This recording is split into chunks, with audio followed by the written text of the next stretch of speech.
Are we in? Are we in? Are we in? Hey, thank you everybody for showing up and hanging out. I would any Warriors that made it to the end of last night are also here this morning like us. Let us know how if in the chat. Let us know how your brackets are doing.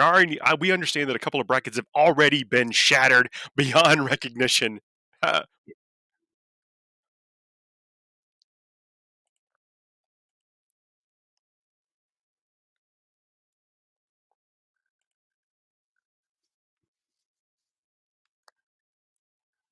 To tomorrow. This is day two. We got one more day to go, and it's going to be an absolute wall to wall love fest with 40k and content creators the world over. Yeah, so today we're gonna flesh out the last of the round one games to get us in to figure out what's happening in round two. We have one match already decided, and the rest of them are in the balance. And today we've got some brilliant examples of 40k play, and I cannot wait to see it. Exactly right. Restream. Sorry, guys, I got mum spaghetti all over me right now. Hello to people in the chat. Hopefully, there are some people who've joined us and are here for the continuation of this epic journey that we commenced yesterday. Paul and I are a little bit crusty, but our fire and our fuel and our passion for this scene and this hobby will not dissuade us from trying to give you the absolute best content available. I'm ready to rock, man. So let's look at the list we have going into today's or this morning's games. The first round of matches that we have right now. We've got Vanguard Tactics in one set of games and Art of War in the other. And I think this is going to be some pretty good games. Oh, I totally agree. We've got Custodes versus Blood Angels. That's going to be an absolute slobber knocker. They're going to be swinging for the fences from round one. Two really kind of nicely well-rounded lists. Sorry. Apologies. Not Blood Angels.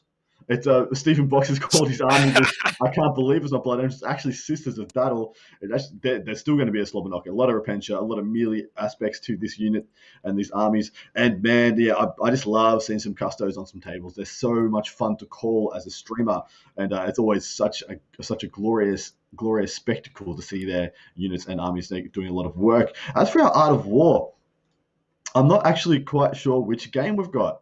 We've got Siegler versus Perry, so this is going to be There we Slanesh go. Demons versus the Silver Tide with the Silent King of the Necrons, and this is again, we talked a little bit about just the diversity and flexibility that Necron Codex has, and I've yet to see a list like this on the table, and in the hands of also of someone who's such a great player. I mean, of course, Siegler winning the LVO Yeah, last year. literally, to all intents and purposes, our reigning defending champion of the ITC. Super capable player, as we know, right? But he's also going up against the beast Mark Perry with that fast-moving Slanesh list, the list that has tools to win games in any environment. Absolutely. On top of that, it's kind of a horde aspect of Mark's list that we're not really well. So there's a horde aspect of both lists, which is kind of interesting. 60 Necron Warriors and 60 Demonettes. It seems. Ooh, actually, yeah, actually, 80. Sorry, my apologies, guys. 80 Demonettes, 82 Demonettes. There's 82. definitely. Yeah, we'll get the list up for you guys behind us as we jump into these games and as they get underway. This is kind of the recap. This is the setting the scene and setting the stage for today's games. The second that's game one. That's game two of our opening round of today. Following that, we've got Hellstorm Wargaming and Gentleman Wargaming. That being is it Blood Angels from Mikey? Yeah, Blood It Angels is. from Yeah, Mikey that into Bloody unconventional Rose. Blood Angel list. Yep. Yeah, into Bloody Rose Sisters. So Blood Angels to Bloody Rose Sisters, and that's going to be nice and saucy, mixing it up in the middle there as well. Now, and then our second game is the unfortunate replacement game for Brad the Wonderful Manchester, and that will be played by who's the replacement? And he's playing it to TJ Lanigan, yeah. That is the truth. Yeah, just going against TJ. We'll get all that. We got 4 hours before we have to worry about that. But it's That's coming. That's legitimately true. But that is going to be Salamanders versus Mixed Demons. And the interesting bit about the TJ Lanigan's Mixed Demons, he's got Mortarion. Yeah, fair enough. Fair enough. He's the hotness. He's the new big bad boy on the scene. But he's also got Magnus. He's got Magnus and Morty. He's got the Dream Team, the Bash Brothers, Mighty Ducks, Flying V, goodness in action I for you love guys. that style of play. I really like the fact when you have these. I like to when you can make the big models work, the big bullies on the table work out. I think in this situation, beefed up by Mortarion and seeing it's going to be interesting seeing Magnus kind of float around in the back doing some Magnus things. Yeah, agree. I think that's exactly what I feel like is going to happen. He's going to be wielding and throwing in Mortarion as a disruption piece, as the bully, and Mortarion and Magnus are going to be jumping around the backfield, laying some smites, doing some debuffing, doing some bits and pieces here, there, and everywhere. And I think it's going to be very well done. I expect TJ to wield it to very good effect. So I got asked, is it coffee or Monster this morning? I'll say not sponsored, but why not both? And so let's rock. I'm on the tea train. This is some very strong green tea. This is some like essentially Barocca, and I have some Earl Grey here because next generation.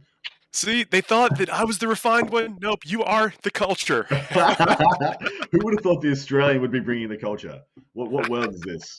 It's Oh bizarre. man. Well, look. Thanks to everybody. Look, I do see some names in there that were with us the whole day yesterday. Thanks for continuing along this journey. If you're just tuning in, some little housekeeping stuff. So, floor rules.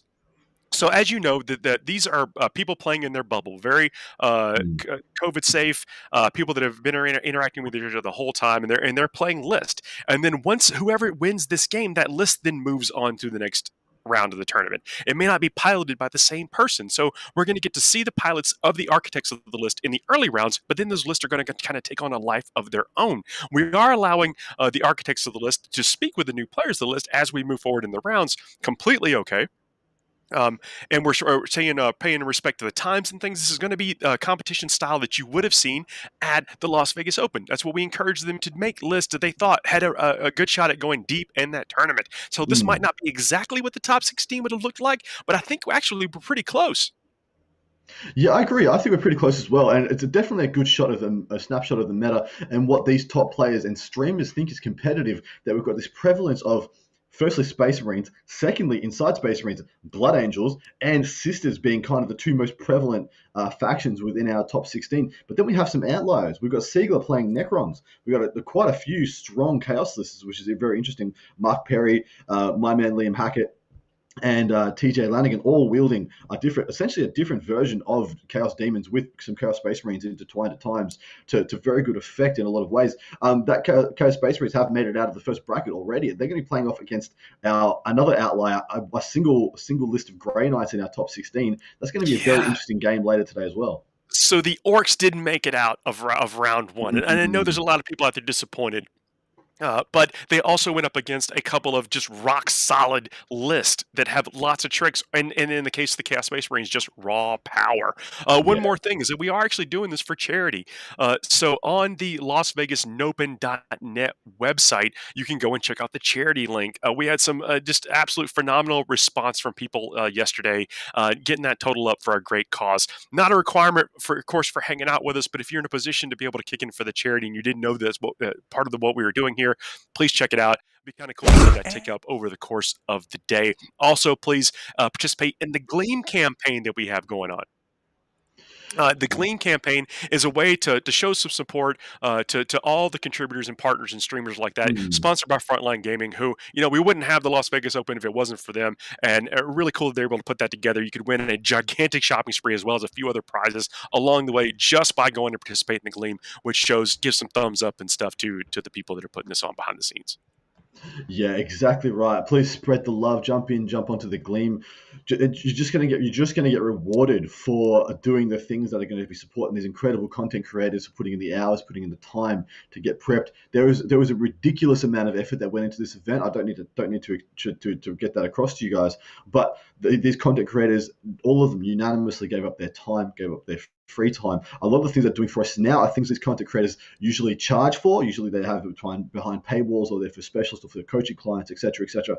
All these different aspects, these different businesses and content creators. As I said, it's just a phenomenal aspect of this community that when the call was put out for a replacement for the LVO, by the Ocho, essentially Peter and Val being the spearheads of that, it was unanimous that everyone wanted to be involved. The sheer amount of people we have involved now is literally the tip of the iceberg. All the slots that we could realistically fit in, we could have got a full week of this going back, 7 days back to back to back of incredible content for you guys. But People have jobs, people are busy. Realistically, Hey, when look, they're going to be able to I do hope that. this is the first and the last Nopen we have to do. I cannot wait to get back in person with everyone when it is safe to do so. But Mm, you're right, this is absolutely freaking amazing that everyone could come through and do this together. Look, we also have some merch. Like you can get this logo on hats, shirts, objective markers, and you'll see these objective mm. markers on display. This is going to be one of those moment in time thing. We're happy you're here with us. Memorialize it some way. Yeah, I feel like it's nice to honor these kinds of occasions, this kind of moments in time. We were joking that a lot of people have merch from their first couple of LVOs, like just their first couple of LVOs. They've got a couple of jumpers tracking from how many they've been to, and it'd be cool for people to just have their little Nopen to chuck into their wardrobe and pull out one day and say, "Here, look at this crazy year. I can't believe this one existed." Can't believe we did that. Now we're gonna use these. We're gonna deal out these venerable objectives and play on those. Yeah. But look, what I can promise you is that you're going to see matches today and for the rest of this tournament that could be a top table at any tournament anywhere. Mm. And you can't say that about the competition in lots of events, but the all the competitors are really bringing it. And these lists, I mean, I think they are. They're in many cases innovative and powerful. And then being piloted by some experts, it's going to be cool to see how it'll play out. I would also say, like, last night's game, the last night of the game was a nail biter. It looked like it was Mm. over in turn one, but the Jukari versus Ultramarines. Ultramarines put up just an absolute wall of defense, but then surgically the Jukari picked it away and came back from Dude. almost a 20-point deficit. I didn't expect that. Even in that game, where army lists you may not see everywhere, they made an incredibly a spectacle out of it. Yeah, dude, JT and Steven, they left it all out there on the table for us. It was a wonderful game to call. Went a little bit long, but because it was so intense, so close, and me and Paul couldn't leave the action for a moment. There was It one wasn't dot over in to it. the end. It was There was not over to the end. That yeah, was there was like a very exciting game. Like, and I say mm, that where the Orcs versus Chaos was an explosive game. Like a lot of yeah, that happened. Like, but it was still the early rounds. But it was there was beating themselves to death with overhand rights, and it all happened in the first couple of turns. It was exciting to watch. yeah. But that's just the difference in play, and also the difference how the army lists match up. Exactly right. What have we? What were the other games we saw yesterday? So we saw two Australian games, and in both of those, one being Grey Knights versus Orcs, a very cagey game. That one, really, they started off as Dawn of War, the same as the mission as every other played today, and same mission as their first couple this morning. But that switched into a game of Dawn of War and became really cagey sorry, not Dawn of War, Hammer and Anvil became really cagey by both opponents, with Eric playing the Grey Knights really only pulling ahead in any meaningful way at the bottom of turn 4. Going to turn 5, it was still in the balance. The Orcs worked it back, and then the Grey Knights jumped them at the end. The power of going second being shown on display there. But on top of that, it was just you wouldn't expect it. Like Orcs, you expect them to just go ham, throw them in. But another amazing aspect of this, because we have people who create content together, they play together, they practice together, they know each other very intimately and very well. We're getting very high quality games. Might not be two lists that we think would pair out well together, but the fact is that these people know how to play each other so well that things are very cagey. They have a very good understanding of each other's tricks, and we're just getting phenomenal content. Look, today is Dark Angels Day. Yes, it For is. many people Uh, out there, that's when the uh, deluge of information is going to be coming out, and I think people are going to be pleased. So I'm going to do my best to not mention Blood Angels quite as often as I did yesterday, in respect to that. And that's for you guys out there. Only Uh, once every other minute, rather than every well, but we third. got to see a spectacular game yesterday between the lethal and really cunning Harlequins versus Mm. what is more what we might know a traditional Blood Angel list now. This descending angels, a flock of angel wings taking over the battlefield, and that was really fun to watch. Again, something that I think could have come down to a coin flip. It just happened to come down on the side of the Blood Angels yesterday. Yeah, agreed. It just fell that way. I do think that was a game that was a little bit in the Blood Angels' favor, like not significantly though. The Harlequins definitely could have won it. That Harlequins list that was being wielded by Adrian really has been kicking ass and taking names over on their channel on Tabletop Titans. So no one was surprised to see the Blood Angels take it. It was a game that was in the balance right until the end. It was exceptionally good to call. So right now, just breaking down our bracket. So round 2 is looking it's more than half. Well, it's half filled out. Can't believe it's not. Well, we've got the Vanguard Tactics team. We've got Sisters versus Custos, and one of those guys will be playing against Brian and his Well, they'll Blood be playing Angel. against the Blood Angel list for sure. So, Mm. what I'm interested to see with this Custodes versus the Sisters here. So the Sisters have all the tools to break in through army. They're really good at high AP weapons, multiple damage things. Being able to overwhelm with a bunch of D2 types swings and stuff. Is that going to be enough to get through the Custodes? Custodes, they are one of those rock solid lists right now. Absolutely, and it's that's going to be an interesting game. Either way, like that Blood Angels list is going to have their work cut out for them. Sisters are no slouch. Triple Repentia Sisters into Sangard is actually going to be very interesting to see. 3 Sangard bombs versus 3 units of Repentia. Does 1 unit Repentia just go in double attack, kill 2 units of Sangard, and the game is over, or is it back and forth, cagey? No one's waiting for Again, you those guys to forget about blink. those Angelus bolt guns. You can't, you can't rely uh, do you forget that these Repentias sometimes go 28 inches, make a charge, and then just kill Oh, everything in fair front of them enough. also? So So you yeah. think this Repentia? So your bet here is on is the sisters No, getting through no. the I think Custodes. I think I go. I think I can go either way, especially in that Custodes game. I think Tanglefoot makes the Repentia charges and slinging the Repentia across the board far less reliable, and it's going to be really interesting to see how he sets up and defends against things like them. Also, we know Retributors versus Custodes is not a good time for the Custodes. If things like Alaris just get lit up by these cherub wielding Retributor squads, a lot of very harmful things can happen very quickly. But Sanrio is echoing our sentiment that a few games went down to the wire yesterday, but they mm, still managed to get 3 of their 4 predictions through.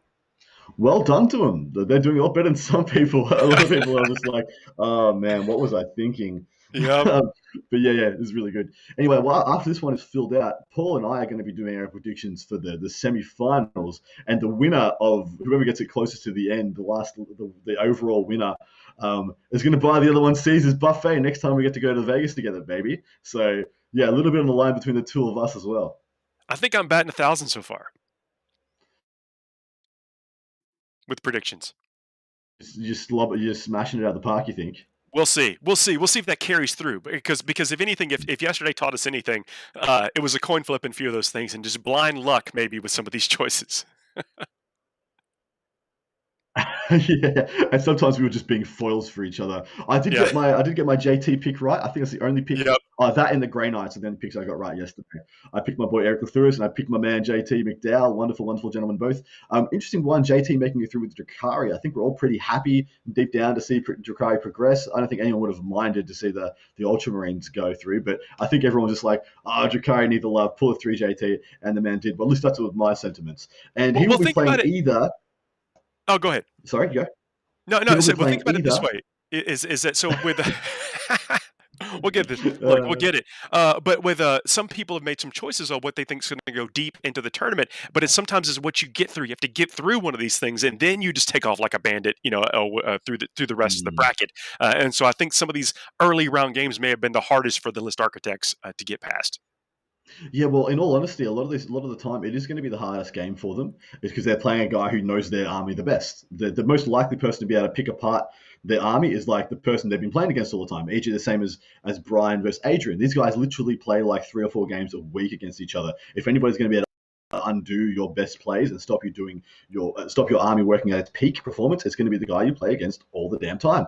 So once these things break out of the brackets and we see them in the hands of other people, we're really going to see how strong they are as a list, how strong it is as a faction. Is Blood Angels just so overpowered that it doesn't matter who's wielding it? This is going to be a potent force. Can Drakari perform in the hands of somebody who might not be an expert in them? And it's interesting that I was saying that. It's like JT is either going to play TJ's Chaos or Brad Salamanders. I think he's probably like, I would actually kind of rather play the Chaos. All his 2 damage Venoms in Technomancers going into things like Morty and Magnus actually might be really significant with Uh, the plus Class one to wound. Class Blackham says he has Salamanders and Krons in the final. Yeah, that's not too bad. I think that is actually, yeah, that's as good a guess as any. Look, if he's right, he's right. But I don't think many people would choose those two to be in the final. Not fair. They're on the right sides of the brackets from each other, which is interesting. It's cool. It's weird to know that whoever I've got 2 more Australians playing today. I've got Deneath laying gamma from the normal blokes. He's going to be wielding Liam Hackett's possessed, 60 possessed, into Eric playing the Grey Knights. And I'm gonna tip that purely on player skill here. I think the Grey Knights are going to progress there. I think there's an advantageous matchup for the Grey Knights. Essentially, Grey Knights playing into demons that don't have the demon faction keyword, e.g., you can't re-rack them, which is the big problem for Grey Knights at the moment. I've streamed a couple of games now of pure demons versus pure Grey Knights, and it's actually horrible for the Grey Knights. You'd think it'd be like, oh yeah, they're the anti-demon army. This should be fun. But then by the end of the game, the Grey Knight player has had to kill 6 keepers of secrets because the demon player is just keeping his CP to re-rack his keepers every time they die. Nice. You mentioned being in the appropriate place in the bracket to actually get down to fighting each other. I want to know who picked Mm. Orc versus Orc in the final, and I think that's an acceptable choice. uh, If you did, they're on the wrong side of the bracket. One of them would have to knock each other out. oh no, Unfortunately, no, how cool yeah, would that I've, have I've been? making a joke of the Mm. belief in the WOG is where I'm going. Gork and Mork Uh, could possibly make it happen. well, if they Uh, believed enough, it would have just happened, regardless of the draw. That's exactly right. And we have a question in the chat. It's like, why no Death Guard? Well, honestly, it's one of those to where we didn't ask the players to play anything specific, right? So this is kind of up to them to choose what they thought would go deep. But it also has to do with the fact that when we were putting this all together, because something like this takes a little while to plan, is that the Death Guard Codex wasn't actually out at the moment when we started putting all this together. So Yeah, we're able to put it in there as just what would you take right now? What can we take? Things, and then that's why Mortarion has made his way a little bit of Death Guard, but maybe not a full Death Guard list. But I actually do think that the Death Guard are contenders. Listen to some of the content out there right now. I think 30 plus, 20 high 20, 30 Terminators is gonna make a big impact in the meta coming to you soon. I agree with that assessment. Having talked to some quite strong Chaos players, a lot of them are very excited to start wielding these armies, these factions, these imposing, indomitable lists that I think are going to be coming out. 21 point Plague Marines with 2 wounds. Hold the phone. What are you talking about? What? Say that again. 21 points. 21. So well. Oh, geez. Oh, terrifying. So well priced. Our last set of games today is going to decide the second round 2 game, and that's the Beefcakes and Crab Cakes versus the Silver Tide. That's the Mark Perry versus Siegler game. Necrons versus pretty much Slanesh Demons. And then, of course, we have the Hellstorm Wargaming, Mikey playing his Blood Angels versus the Sisters of Tank. So, it could be like Necrons versus Sisters, could be Demons versus Blood Angels. We don't know. We could have 2 Blood Angels players or 2 Sisters players in the round 2 bracket, which could really could give some indication to some people at home about what is really powerful in this meta. I agree that the Sisters going through the Custodes would be impressive, but not unexpected. But the Sisters going through the Blood Angels, I think, to me, would be unexpected. I gotcha. Yeah. Well, look, what are people working on today? You're joining us. Oh, what do you got? Got us on your TV, your computer? You listen to just audio? You're working on some hobby stuff? Let us know. That's heck. We'll check in on you throughout the day if see how those projects are going. Yeah, exactly right. Well, I think we're almost at tee off for the main card about to begin. I love calling it the main card now because it's like a fight card. The main,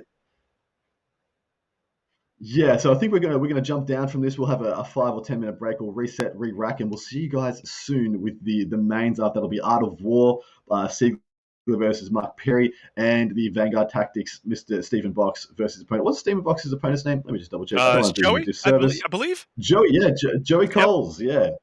So stay All glued right. right where you're at. We'll be back incredibly soon. See y'all in just a few minutes.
Why, hello, party people. It's your favorite dismembered head, Val Heffelfinger here. The music's too loud. I'm going to turn it down just a little bit. Sorry to break the vibe. What's going on, chat? Everybody good? Sir Val Stone. Trying to keep up with some You're waiting for things to get a little bit. You've got Siegler really talking to the camera or the channel. And go we're going to be bringing you but they have full bodies. I am just, of course, Mr. Busco. Anything going on in the chat? What do you guys want to see today? Anything particular, like from me? Like you did not have possible. Or put that music. Why can't you hear me? Why can't you hear me? Why?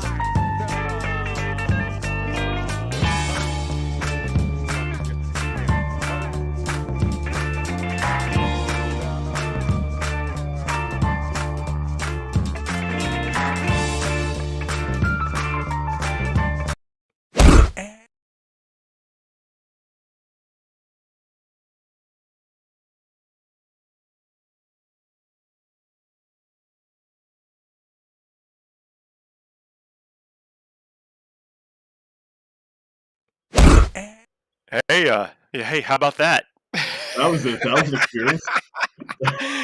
Look, and especially as we're ramping up, we get to try things. We get to it's fun, hey, but I love that. I'm not even. This is not even sarcastic. I love that instant feedback from the chat. You guys are keeping us honest, and that was absolutely Hilarious. hilarious.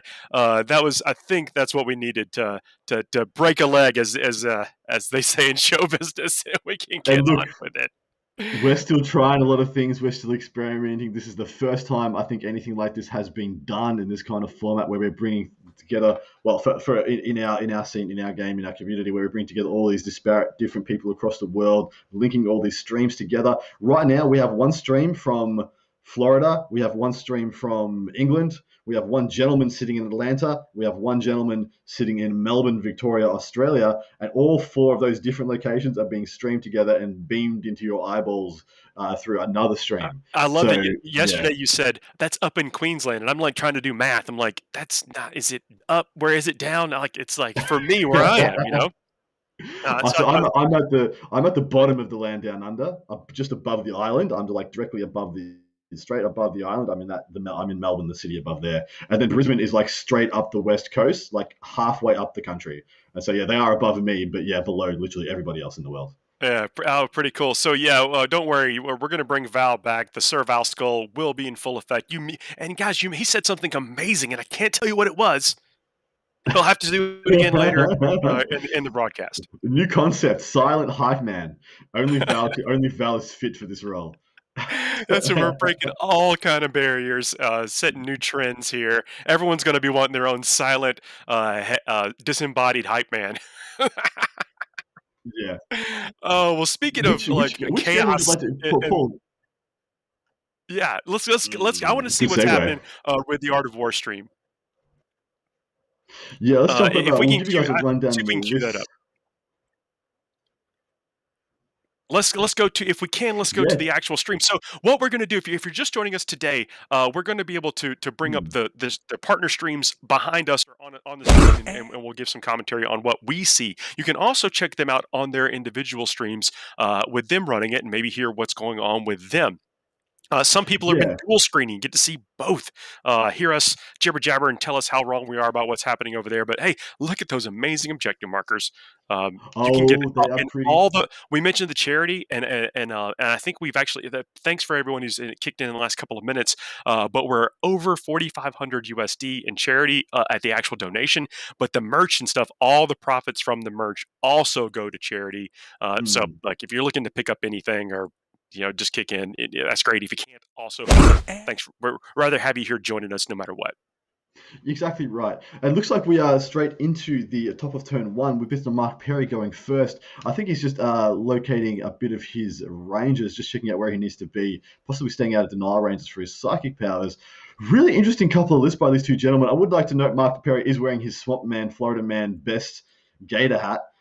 From what I can see, man, he's a hell of a character. If you have, probably share a little bit of some styles, between the two regions. Like Florida and Australia might not be too different. No. They got swamps, we got deserts, but it's very, very similar. So this is one of those to where the Slanesh. I mean, this is one of those lists that you've heard about, and people. This has a lot of threat range. The threat range on this thing is Mm, immense. What they can do, mm. the tricks they can pull off. I think it is almost like a meta breaker. I mean, this may be a defining thing after this, but it's one of those that not everyone has assembled. You've just kind of heard about. We're going to see this boogeyman on Spectacle today. Well, it's really never been something that people have considered taking for quite a long time. Slanesh never had enough love by G-Dub that they became like what we would thought of as a standalone demon faction, or that they were worth taking as a microcosm of the demon book in and of themselves. There were some pinch hitting bits here and there at the best, but now Keepers of Secrets are, in my mind, the best, apart from the Unkillable Lord of Change, are the best best greater demon you can take more than one of. Demonettes are no slouches in combat with a bunch of buffs they can do, double attacking with hysterical frenzy, etc. Fiends denying fallbacks and be extremely quick and being surprisingly killy. Again, another good standout, solid all-round unit. And then things like Furies rounding out their scoring ability, rounding out their ability to take objectives, get into table quarters, and do actions. All of a sudden, it feels like a fledged out, well-rounded list. Well, here's a nice little thought exercise. Do you think that the deny fallback is as relevant as it is with how some of the limitations on fallback from this edition? I think it is, especially for armies like demons that don't have the quantity of shooting to make a shooting phase relevant. Like I just stated. But I think denying fallback is still very potent, still very powerful, because the best ways of killing things like keepers is to shoot the damn things, because they always fights first. As soon as you take away people's ability to fall back, you're playing into some of the tricks that you already have. Like I said, there always fights first being the main one there, but the secondary one being hysterical frenzy. For those of you who don't know what hysterical frenzy is, it's a psychic power that lets you fight in the psychic phase. You cast the power and you immediately fight. So you lock someone in combat with you with a fiend, cast hysterical frenzy on the Keeper of Secrets that eats itself out of combat in the psychic phase, Psychic and then base. you get to branch out and charge off again, and it's a really potent combo. Oh, that sounds pretty good. Um, Mm, this is one of those lists again. I'm not. This is has kind of been making its way in the rumblings under that, but because we haven't had many major events, this hasn't been on display yet. And then but in round one here to run into basically another mega player with a yeah. stout list. Are those tricks going to be able to really play? Yeah, look, honestly, it's a bit of a pain for him playing into Novok Necrons, especially with someone being wielded so well by um, amazing Richard Siegler. Like Demonettes, like 20, 30 Demonettes going into 20 Novok Necron warriors. The Demonettes go in, maybe they kill half. There's no way, no how they're going to kill the entire unit. And then the Necrons get a bunch of respawns and repops. And then the Novok Necrons can get a bunch of offensive melee buffs and might just smash down the demonettes. None of these neither of these units are going to lay a haymaker and wipe the other one out in one turn, but the Necrons probably win that over time, They may. I will say that I've had the pleasure unsupported. of playing Mr. Perry over the years several times. He's a great sportsman, a gentleman. I mean, always a pleasure to play against. I'm going to pick him as my favorite here in this match because of all those tricks. But I really don't Mm. want to do that because Siegler's also a great dude and a great player and our current defending champion. Yeah, I know. Yeah, he's playing the standalone, single-only Necron list in this lineup as well, which I love. I adore that he's had the confidence in his abilities with this and his abilities with the Silent King. The Silent King has, in my mind, been the make or breaker for a lot of people playing Necrons. If people can play play the Silent King well, Necrons are a fully fledged baller, unstoppable destroyer, bit of an army. But some people, when he's a bit unwieldy, it just becomes a bit of a paperweight for you. You're not getting the most of his abilities because he's not a one phase player like some of these other big keystone pieces are. He's a multi-phase player. You've got to be getting mileage from his debuffs. You've got to be getting mileage from his combat. You've got to be getting mileage from his shooting abilities. And so being able to do those things all at the same time, it takes some skill, takes some nuance, takes some know-how. I love that Siegler's backed himself to do it in this tournament. I do think the way that you crack this Necron list is to kind of weather it in the shooting phase and the psychic phase and the assault phase. And I don't know if Perry has all those tricks, to be or all those phases to be able to effectively weather it down. Mm. So really, I don't want to be forced to pick either one. But I'm gonna, in the spirit of how we handle the rest of the games, I'm gonna root for the Slanesh in this situation. Good Although man. I was about to say it's your pick first today. So now, yeah, although I said I want to root for both. No, totally fair. Are we able to get Mr. Mark Perry's list up behind us? The lovely Val will chuck it up in the screen behind us. We'll run through that very quickly for you guys. Look like we're probably going to be going into a psychic phase shortly. No, we'll Let's wait check for out you. Vanguard if they're getting in. Let's if we switch over to that stream. Div said he's crashing out, man. Damn man, the Australians like this. Nothing that had him. What is it? 2 a.m. where you are right now? It's 2:20 a.m. Yeah. So thanks for people hanging in. Yeah, we have Vanguard with the lovely Steve Box versus Joe Cole's Custodes versus Sisters. Looks like they are getting into their turn one. Pretty cagey, pretty minuscule and minimal deployment by both players. Seeing Mr. Box and his Sisters up at the top with the Custodes at the bottom. A little bit of a cutoff at the bottom there. Can't quite make out some of the Custodes pieces. There we go. Wonderful. Val has got us with the goodness. If you can get our faces chucked into the bottom right, please, Val, that'd be fantastic. And see a bit more of Mr. Box's deployment. Yeah, we're shrouding the that areas right now. They cannot be shot. Yeah. Oh, yeah, they're being defended right now. They got 2+ cover saves. But sitting at the back of the board, looking for these Custodes, looks like we got a unit of Custode Guard. That is that Sagittarium sitting up on that bottom right-hand objective. Behind them, hunkering down, we could have another unit. And then to the bottom of the board, what can you see there? I can see a Shield Captain. Has he got any Dreads in his list? Has he got a Dreadnought or a Telemon? I'm making that something of that nature. Tell you what, let's check out that list. Yeah, I'm just going to have a quick gaze over, just so I'm not speaking out of turn. I thought it was Yes, all. he's got a Contemptor. Okay, Contemptor. He's got a Contemptor Gladys. That's the sword and board Contemptor Dreadnought chassis. He's got that sitting down there in the bottom middle of your screen, as you can see. For his opponent, we've got 2 Rhinos at the top. I'm guessing they're going to be hunkering down with Repentia inside. One Repentia probably reserve. We're going to jump up and have a look at Mr. Stephen Box's list. I'll run you guys through it, and I'll hit it over to our good man, Mr. Paul Murphy, for the hot takes. Bloody Rose. I can't believe it's not Blood Angels. First and foremost, are you disappointed? He's a Blood Angels player. He's a renowned and very successful Blood Angels player. Paul, are you disappointed in this man? No, so I do to stretch your legs a little bit, and this is also a pretty cutting edge army. Those Sisters of Battle have been doing really very well, and they have the tools. I mean, they're basically a Swiss Army life can compete against any list that's out there. So I don't blame him for making this choice. Not fair enough. He has a single battalion for his entire army. He has 2 as canoness with litanies of faith. And so interesting to know, this is, from what I can tell, this is not the punchy, choppy, essentially Teeth of Terror canoness from the looks of things, because he hasn't listed any relics there. Then he has Celestine, Beacon of Faith, and a missionary with a relic, the Book of St. Lucius. Do you know much about these HQs? No, I'm checking them out right now. Not fair call. Into troops choice, he's got 3 units of Sisters. Nothing to see there. So I'm just going to jump over and talk about some impactful, very meaningful. And you can tell this guy's a Blood Angels player as soon as I looked at this elite slot. 3 units of 9 Repentia, 3 units of 10 Seraphim. So this is I think the unconventional choice here. I think that taking this many. Now I am actually a fan of Seraphim, and I think they're +1 strength. I'm a fan of.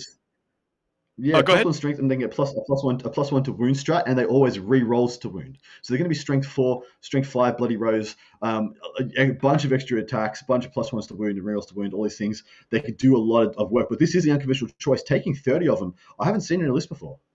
No, not this many. So I think normally you see 20 or so, but again, what we talk about is tournament players' efficiency, redundancy, being able to be everywhere and do anything. This might be a holdover in his brain from what you would normally flesh out with a Blood Angel list. We'll see how it plays out here. Yeah, agreed. I'm very keen to see how this goes into something like Custodes. The Seraphim right now, if I saw them into something like the Possessed or maybe the Grey Knights or some Orcs even, I'd be like, yes, these guys are premium. They're going to do a lot of work. Into Custodes with their already high toughness, ability to take away the rerolls to wound, which is the best kind of perk the Seraphim can get. We'll see if they can still hold up. It'll be a really good testing ground to see what 30 Seraphim can really get done against a hearty opponent. To round out the rest of the list, 2 units of Retributors, 4 Multi-Melters and Cherubs in each, and 2 Rhinos. What is not to like about that?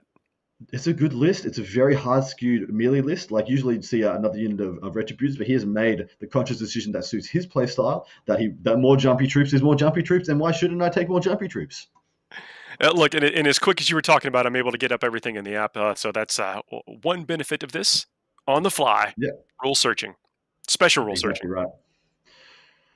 But let's jump over and let's have a quick look at the table, because I can see from our table boss some things have gone down. Then we'll jump over to the boxes list. But our table boss at the table today, so we've got Mission Overrun for those at home who may not be aware.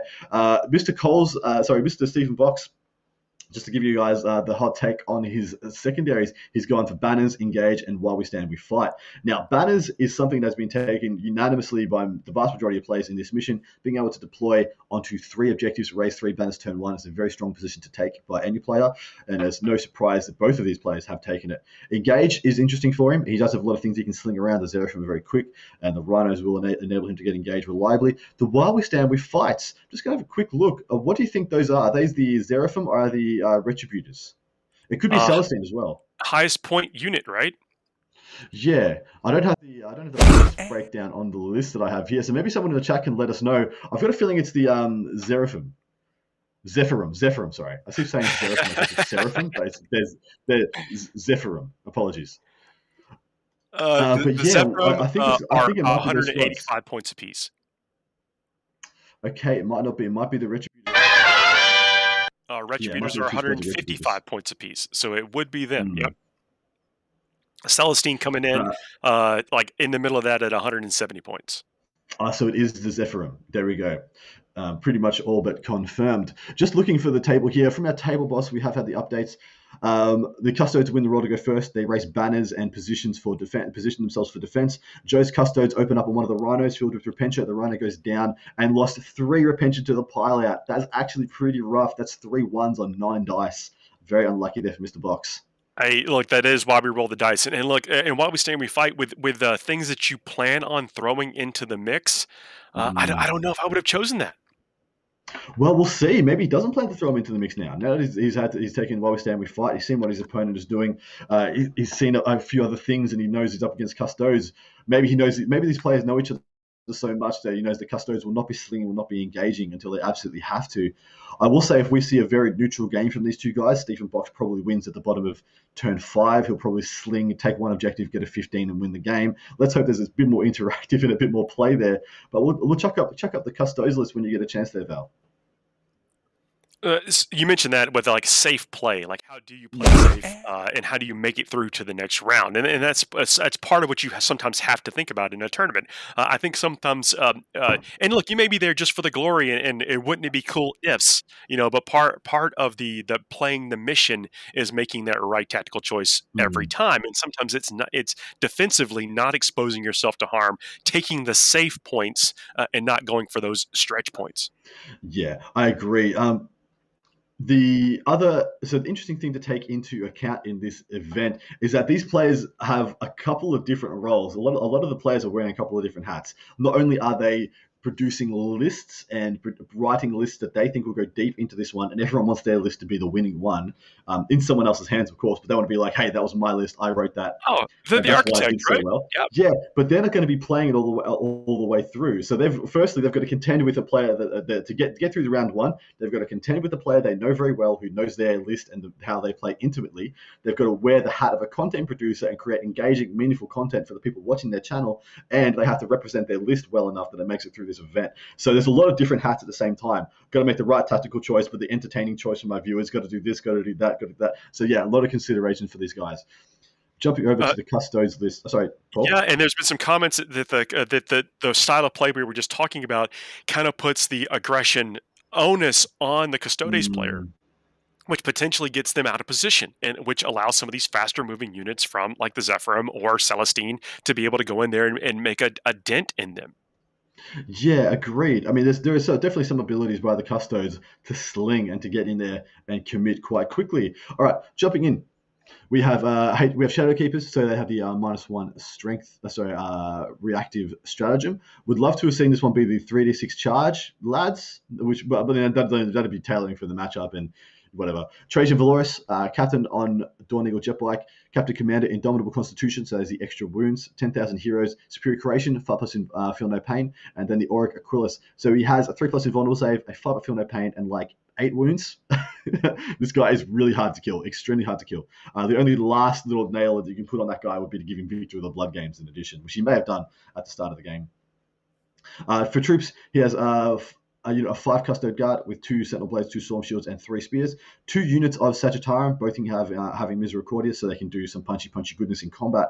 In Elite, he has 5 Alaris, a Contemptor Galatis Dreadnought, which has Eternal Penitent, the upgrade. He has a unit of Prosecutors, which is a unit of Sisters of Silence. A Vexilla's Praetor with Vexilla Magnifica. And for fast attack, he has a unit of what I believe to be 6 Venatari, if the points in my head make sense. A nice, well-rounded list. A bit of everything. I'm a big fan of the Custodes Forge World Dreadnoughts. I think all of them are really quite they well look pointed. glorious. Like no lie, man. Yes. That almost. I mean, if I wasn't excited about the models before, which they're gorgeous models, that's one of those models you look at and say, I'm going to start this army. Yeah, exactly right. Let's So jump in.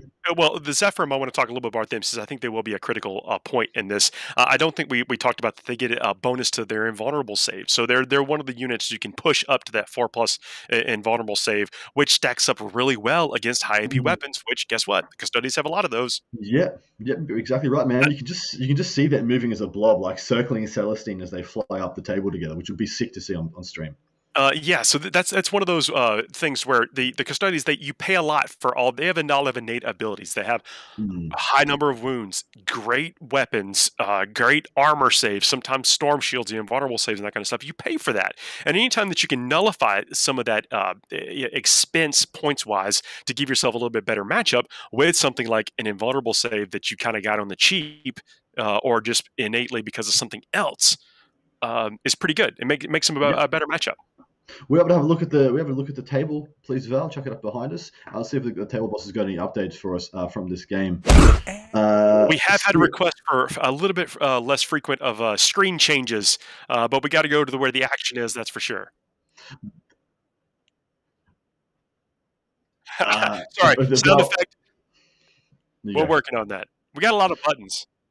Yeah, Val wants to apologize for dumping in the sound effects unnecessarily. I'll control the Serval skull with my mind. Yeah. Brilliant. Just a quick call of the game behind us. Updates from our table boss. Steven is thinking out his first turn. He wants to go for engage early, but of course he doesn't want to overcommit to that play because that will just be giving some nice, relatively easy charges and shooting targets for Mr. Cole. Is it Joe Cole? What's his name? It is Joey Coles. Joe Coles. Joey Coles. Yeah, to giving some easy shooting and charging targets to his opponent. So putting them out there, I'm just going to let you guys know that the terrain on this table is very, very well done. This is very nice terrain. This is a good WCTC standard piece. It's not quite skewed as you would see on some of the Nova formats with the L's in the middle, but I'm quite a big fan of how this is set up. The firing lanes are quite limited. And the Sisters are definitely going to be able to take some advantages there. As you can see to the right of screen, or the right of middle, where our heads are, is it there? No, the other side, it was there. There was a rhino there, and when that rhino blew up, that one that was right here, this is cool, I get to do this. 3 of the 9 Repentia died when they got out. That's 3, this many. And yeah, so he's slinging some Sisters into behind that leftmost middle L. They're going to be staging in front of there, getting some engagement or fronts points if they can move through that. But here's the awful thing. Engagement or fronts is kind of playing counterintuitive for the defensive posture that I think Mr. Box is trying to take. Just to give you guys a snapshot of the secondaries he's taken. Banners engagement while we stand, we fight, as I said before. But the ones I didn't tell you was to Mr. Coles. He has taken Erase the Banners as well, grind them down, and Assassinate. Interesting. We have seen Assassinate be a boon and be an absolute ball and chain sometimes. What do you think of those? With the Assassinate, we talked about this. Came up a lot. It's like, so you're giving a little bit of ownership to your opponent about if they let you score those points. You're making a bet almost as are those characters important enough to them to where they have to put them in harm's way.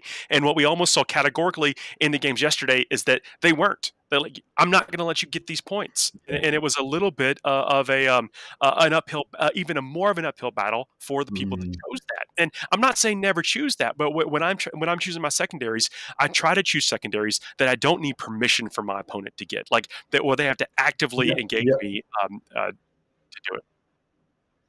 Yeah, I totally agree. I don't like giving my opponents the ability to deny me anything, to play in such a manner that I can't get points, unless that is adding to either the other 2 secondaries that I'm taking. But what I don't like about taking Assassinate versus Sisters is I will always and forever refuse to take Assassinate versus characters that can get back up.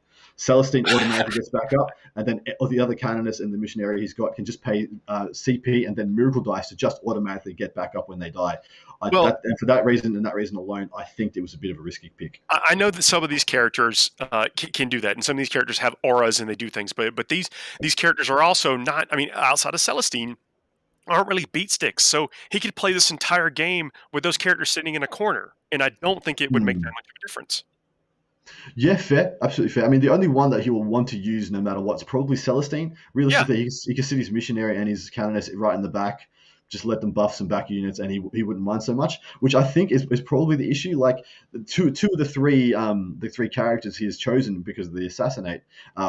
Mr. Box can just not use, and it won't damage his overall game plan, his overall efficiencies of his army too much. So this Um, game's got to bloom a little bit. Let's jump over to the Art of War and see if some of that maneuvering tactics are playing out the way that we thought that they might.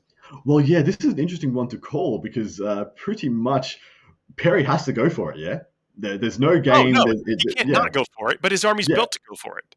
exactly. Yeah, so I'm really interested to see what this transition brings up for us. Man, there is a lot going on. There is a lot going Look at the on. landscape how this has changed since we were here last. Yeah, it's Yeah, but did you expect to see the Necrons push out like this?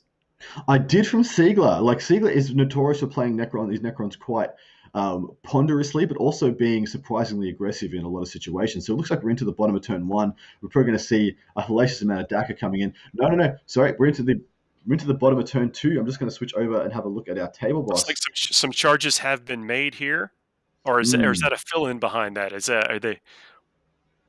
Yeah, it looks like definitely some charges have been made. Either that or they're just propping up one inch behind. They're going to be getting some auto charges in their next movement phase. Top of turn one, Richard reveals Protocol of Sudden Storm and the Furies advance into the ruins on the left and onto the right to help get engaged on all fronts. Mark raises banners with all three of his objectives on his side of the board, of course. Siegler has deployed to protect his juicy bits with the scarabs to avoid getting smitten by the Slanesh army. Shalaxi casts Delightful Agonies and stays put outside of range of most of the scariest stuff. Gets three engaged on all fronts on the top of turn one for Mark. Bottom of turn one, Richard moves the scarabs to mid-board, hoping to give room for the warriors to advance themselves behind and to get us some shots into the demonettes. Necrons move up behind the scarabs for smite protection. Four warriors have line of sight on the Furies on the left and they pick up three. The Fiends take a couple of wounds in addition from probably some warriors. Mark pops Warp Surge on the large Demonette squad in front of the middle right, and they in response they lose 7 to the Necron Warriors. I'm assuming the Warp Surge squad loses. Oh, sorry, the right hand Demonettes lose 7. They went Warp Surge. The Warp Surge squad loses 2. The Silent King and the Menhirs pick up 3 Fiends. Wow, and remove the remaining Furies on the left hand side of the board. Into the top of turn 2, 10 on primary for Mark and 3 for Banners. Fiends picking up on the left hand side as we saw. Didn't need to advance. They're going to be getting an auto charge as they are. Interesting and like very very cool. I love the Yeah, interplay. so the I love Slanesh, this. I mean, of course, they have demon saves, right? So they can endure things that they care about AP. Mm, But the Necrons, they do have some high AP shots, but they also have volume of fire. mm. So that save, I think, is going to be a lot less relevant. Yeah, agreed. We might very quickly go through these two lists. We don't want to leave you guys hanging without half the picture. So we'll go through these lists very quickly, but then we'll jump back to this table because this one is well underway, and these guys have no chill. They will not. They will not be holding back in all. They've got a lot of models to move. Are we able to get? There we go. We got Richard Siegler's up. I'm going to quickly reel this one off for you in Adam Camilleri fashion, and then I'll get your thoughts intermittently, my good man TPM. I'm going to break the fourth wall. I got to take a picture of one of these comments. Brilliant. It starts off with a Novok patrol. It's called the Silver Tide 2. Ophidians aren't real. Hilarious. It starts with two crypto thralls and a chronomancer with entropic lance. Then he has another chronomancer with the entropic lance and the veil of darkness, and a lord with the staff of light, resurrection orb, the voltaic staff, and a rarefied nobility inspiring leader for the warlord trait. What do you think of those HQs? So I dig it. So this is one of those to where I think you want the utility, you want the buffs, you want all the little tricks Mm. and stuff, and that's what they're going to do. They're going to go up behind these just implacable, soulless. Well, I guess they're not Phalanxes. soulless. Yeah, Phalanxes. there we go. Love that word. And then make it happen. I mean, this it's like he's creating a wall of steel. I think Mm. it was the silver tide that we have here, but it is. It's going to be very difficult to chew through. Yeah, and the two Chronomancers giving two options for 5% vulnerable saves, e.g. to the tunes of Scarabs, so he's got tunes to 5 Scarabs, or to 2 of his blobs of Necron Warriors is pretty key. Does the 5 invuln work in combat now? I believe it does, meaning that where that's going to become really impactful is that the 6s to wound for the Demonettes will go straight into a 5 vulnerable save rather than just going straight through the Necron's armor and dropping 1 dead. In his troop slot, 3 times 20 Necron Warriors, all with Gorse Reapers, so all the Assault 2 12-inch guns. So 40 shots from each one of these guys that's going to be, possibly hitting That's into the wounds new on gun. threes. So It's there's been a lot of debate like what is better, and I think when this first hit, we always thought, well, the flare just probably seems all right, but it seems like the Reaper is actually being the slightly better choice in many yeah. matchups. Yeah, a lot of people are switching over to the Reapers now. The Strength 5, I think, is just so key in the current meta. A lot of people playing high toughness, high value targets, things like Custodes, Gravis Armor, Beasts of Nurgle being everywhere, Breaches for AdMech, etc. Strength 5 just seems to be the new Strength 4. To round it out, the Elite slots, 2 Crypto Thralls, of course, and 10 Lichguard with Hyperphase Swords and Dispersion Shields, and then the big old SK Silent King himself in a Supreme Command detachment. We'd recently talked on our show about how good reanimators are. Mm, Yeah, and yep. we also talked about the variance in Necron's list. Like, so what do you think about like this style of list? I'm a big fan of it. I think this is a much more methodical way of playing Necrons, a much more measured, paced game. A player who must have confidence in their ability to consistently play the primary against any opposition. You take this kind of list because this is a list that's always going to have plays to make, always going to have models on the board, and it's always going to have the ability to be more maneuverable than you think. Like I think I've seen Siegler watching some of his games specifically get things killed in order to reposition Necron Warriors when they come back from we will be back in the reanimation protocols. That's some strong play right there. But to Mm, me, this list looks very similar to like almost an original Necron, like a third edition Necron it style does, list. dude. It just happened to has a Silent King in it. Like if the, It's finally come full circle. It took them 20 years, but we're back to where they started. Big and phalanxes of warriors, a big block of Lichguard, and some keystone characters. And don't need anything more. As long as you can play it well, it's a good list. yeah, and I don't mean accidentally the Silent King there. I mean this is obviously a crafted list with all these synergies and stuff that I think we'll see very much come apparent and seeing how it matches up against the dynamic and fast moving demon play. I Mm. think is going to be the exciting part. But this is what a lot of people got into it. This is the scene, from the sci-fi movies and stuff with Yeah. robot armies walking forth and vaporizing humanity. This is Mm. that picture. Exactly right. Let's jump up Perry's list. I'll give you guys the quick run down there. This one will be a pretty quick run through, but man, there's a lot to unpack here once we get through it. He's got a Slanesh Patrol. He has 2 Keepers of Secrets, both with one with a Living Whip, one with a Wit Stealer Sword and Living Whip as well. Both are Exalted. I think it doesn't look like he's got exalted traits listed, so he's going to be rolling for each one. Probably a good call with the keepers. The keepers really have a lot of good options. But in this matchup, maybe he wanted a -1 to wound. Like being wounded on 6s from range by all his Necron Warriors would be very, very helpful. He's got Warlord trait, Witching Aura, and the Soul Stealer on his first keeper with the Cacophonic Quiet and Symphony of Pain Psychic Powers. The second one has the Forbidden Gem, which is going to be crazy good if he can get that off on the Silent King in a key moment. He has Phantasmagoria and Hysterical Frenzy there. For his troops, in that he has 2 units of 30 Demonettes with Instruments of Chaos and the Demonic Icons, and then 2 units of 5 Furies to round that one out. How do you feel about that patrol? So, but the bewitching aura. So, enemy models subtract 1 to their attacks characteristic Mm, to a minimum of 1 whilst they're within 6 inches of huge, the warlord. This does not huge. affect enemy vehicles. So, I mean, I can see how that could come up. There are certain like beat stick monsters that are not monsters, but they're also vehicles, and awesome. Like a Dread Knight would come to mind, kind of thing. Mm, Uh, but Necrons don't historically have a lot of attacks. really? Like Lich Guard that maybe a little bit better in close combat, they're going to get relegated back down Mm, and so I think and it's within 6 inches. It's not one specific unit. So it's a creature that you're going to be getting up into combat, wanting it to do yeah. something. You will get use out of that. So I like it. This is one of those things to where you have he has lots of different ways to deny those fallbacks and then beat different places. Like as you can see, he is basically everywhere on the board right now. Mm, And so what Siegler's having to do is create these walls of defense. Now look, he's going to be doing that anyway, right? But it doesn't. If one of these walls collapse, then it has to make him change his plan, and the Slanesh have the tools to get through part of that. They may not break the whole wall down all across it. We'll see. but they can certainly get through part of it, depending on how Mr. Perry commits. Absolutely right. Second patrol of Slanesh Demons once again. Shalaxi Halbane, e.g. third Keeper of Secrets, comes with a Living Whip. Celesk, being the named Demon Prince for Slanesh now, gives the Advance and Charge aura, of course, gives a bunch of other nasty goodness, and is actually really killy in combat. She's quite easy to kill, but she's very killy. She's got I think 12 attacks when it's all said and done. Another unit of 22 Demonettes in the troop slot, 7 Fiends, including a Brisbringer. So I think that maybe that's 8 Fiends. I'll have a quick count of the bases when we get into that game again. Another unit of 5 Furies. So that's 3 big units of Demonettes, 3 big units, 3 units of Furies, essentially 3 greater demons, a baby greater demon in Celesk, and 7 or 8 Fiends.